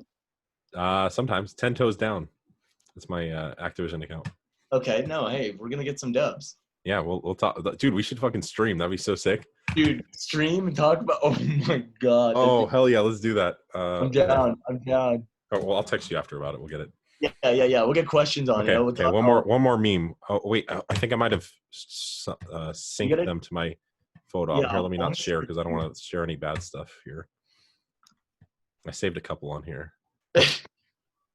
Fuck, it's not updating. God damn it. Okay. Here, let me just sync one back to my computer. Here, do you have any? I have to. Okay, this is my favorite type of meme, though. Right here. This is my favorite fucking type. It's hilarious. It's like dad joke meme. Oh. Okay, last one, then I'll get you off here. If it'll airdrop over. Oh, this one is pretty funny. I put this on my story. U.S. doctor kit includes stethoscope and bill for $98,000. That's so that one's like just too true. Where's my airdrop? No, that one's hella funny. Did I ever tell you the time this freshman year when I got a concussion playing football up in Reno? I walked through the emergency room doors, $2,000 just like that. Oh shit! Your insurance didn't cover it? Nah, Kaiser doesn't cover over here, bro. They make you do a copay. Oh shit! Yeah, I have Kaiser too. Oh my god. Yeah. Damn, I didn't know that. That's crazy. Yeah, I'm not a fan of Kaiser. We can go into that in another rant. All right, last one. Whole video this is one of my favorites. This is a 10 for me right here. Have you met my daughter Beth? And what's Beth short for? Because she's only 3. The funny part is the context of these pictures. Smiling, having a good time. It's fucking retarded, you know? Yeah, it's fucking hilarious. Yeah, that's my favorite type, the stupid dad joke ones. Yeah. All right, well, I'm gonna let you go. You need to get some rest in. Dude, we should definitely stream. I have Mondays and Tuesdays off, and then maybe Sundays too. I need you to text me the Activision. Yeah, we'll have to get some warm up games in, and we can stream. That'd be sick. Yeah, that'd be super fun. Sweet. Yeah, man. Well, yeah, let's keep in touch, and we'll talk throughout the week. But Yeah, thanks I'm for sure. coming I on, think bro. I feel like we're gonna have some pretty good things coming up too. Yeah, no, we're gonna get some guests on. Hopefully, I'm gonna start reaching out to people and just kind of getting back in the groove of things. Yeah, I So think. yeah, I pretty mean, cool. dude, with school going on and stuff, like there's gonna be a lot coming in. So hopefully we could do some on. I mean, I'm taking molecular genetics, a Oh yeah, bunch of I'm DNA. down to talk about anything at any time. Just Yeah. send me data and send me Oh yeah. studies, and we can talk about like our interpretations of them, like Yeah. maybe with my experience and yours. And I think that'd be a really cool thing to do. Yeah. Oh, it's the best way So to yeah, learn. I think we should do that for sure. Yeah. Cool, No, man. 100%. Yeah. Well, I'll have this up in a day or two. We'll keep in touch, and yeah, man. Oh yeah, let's do it. So, Thanks for having me cool. again, Dill. This was fun, Yeah, dude. definitely, man. I appreciate these conversations. We should definitely, once your workload lessens a little bit, we'll get a more consistent schedule. So Oh yeah. Yeah, yeah, hopefully we can do cool. it in person too. I don't even Soon. think I did an intro for this shit. Whatever. Yeah, you gotta be started in. That's whatever. All right, man. I'll talk to you soon, man. Text me your Yeah, gamer tag, and we'll get a game in here that's or the there. next thing to do. Yeah. Hell All yeah, right, bro. take care. All right. Have a good night, man. You too.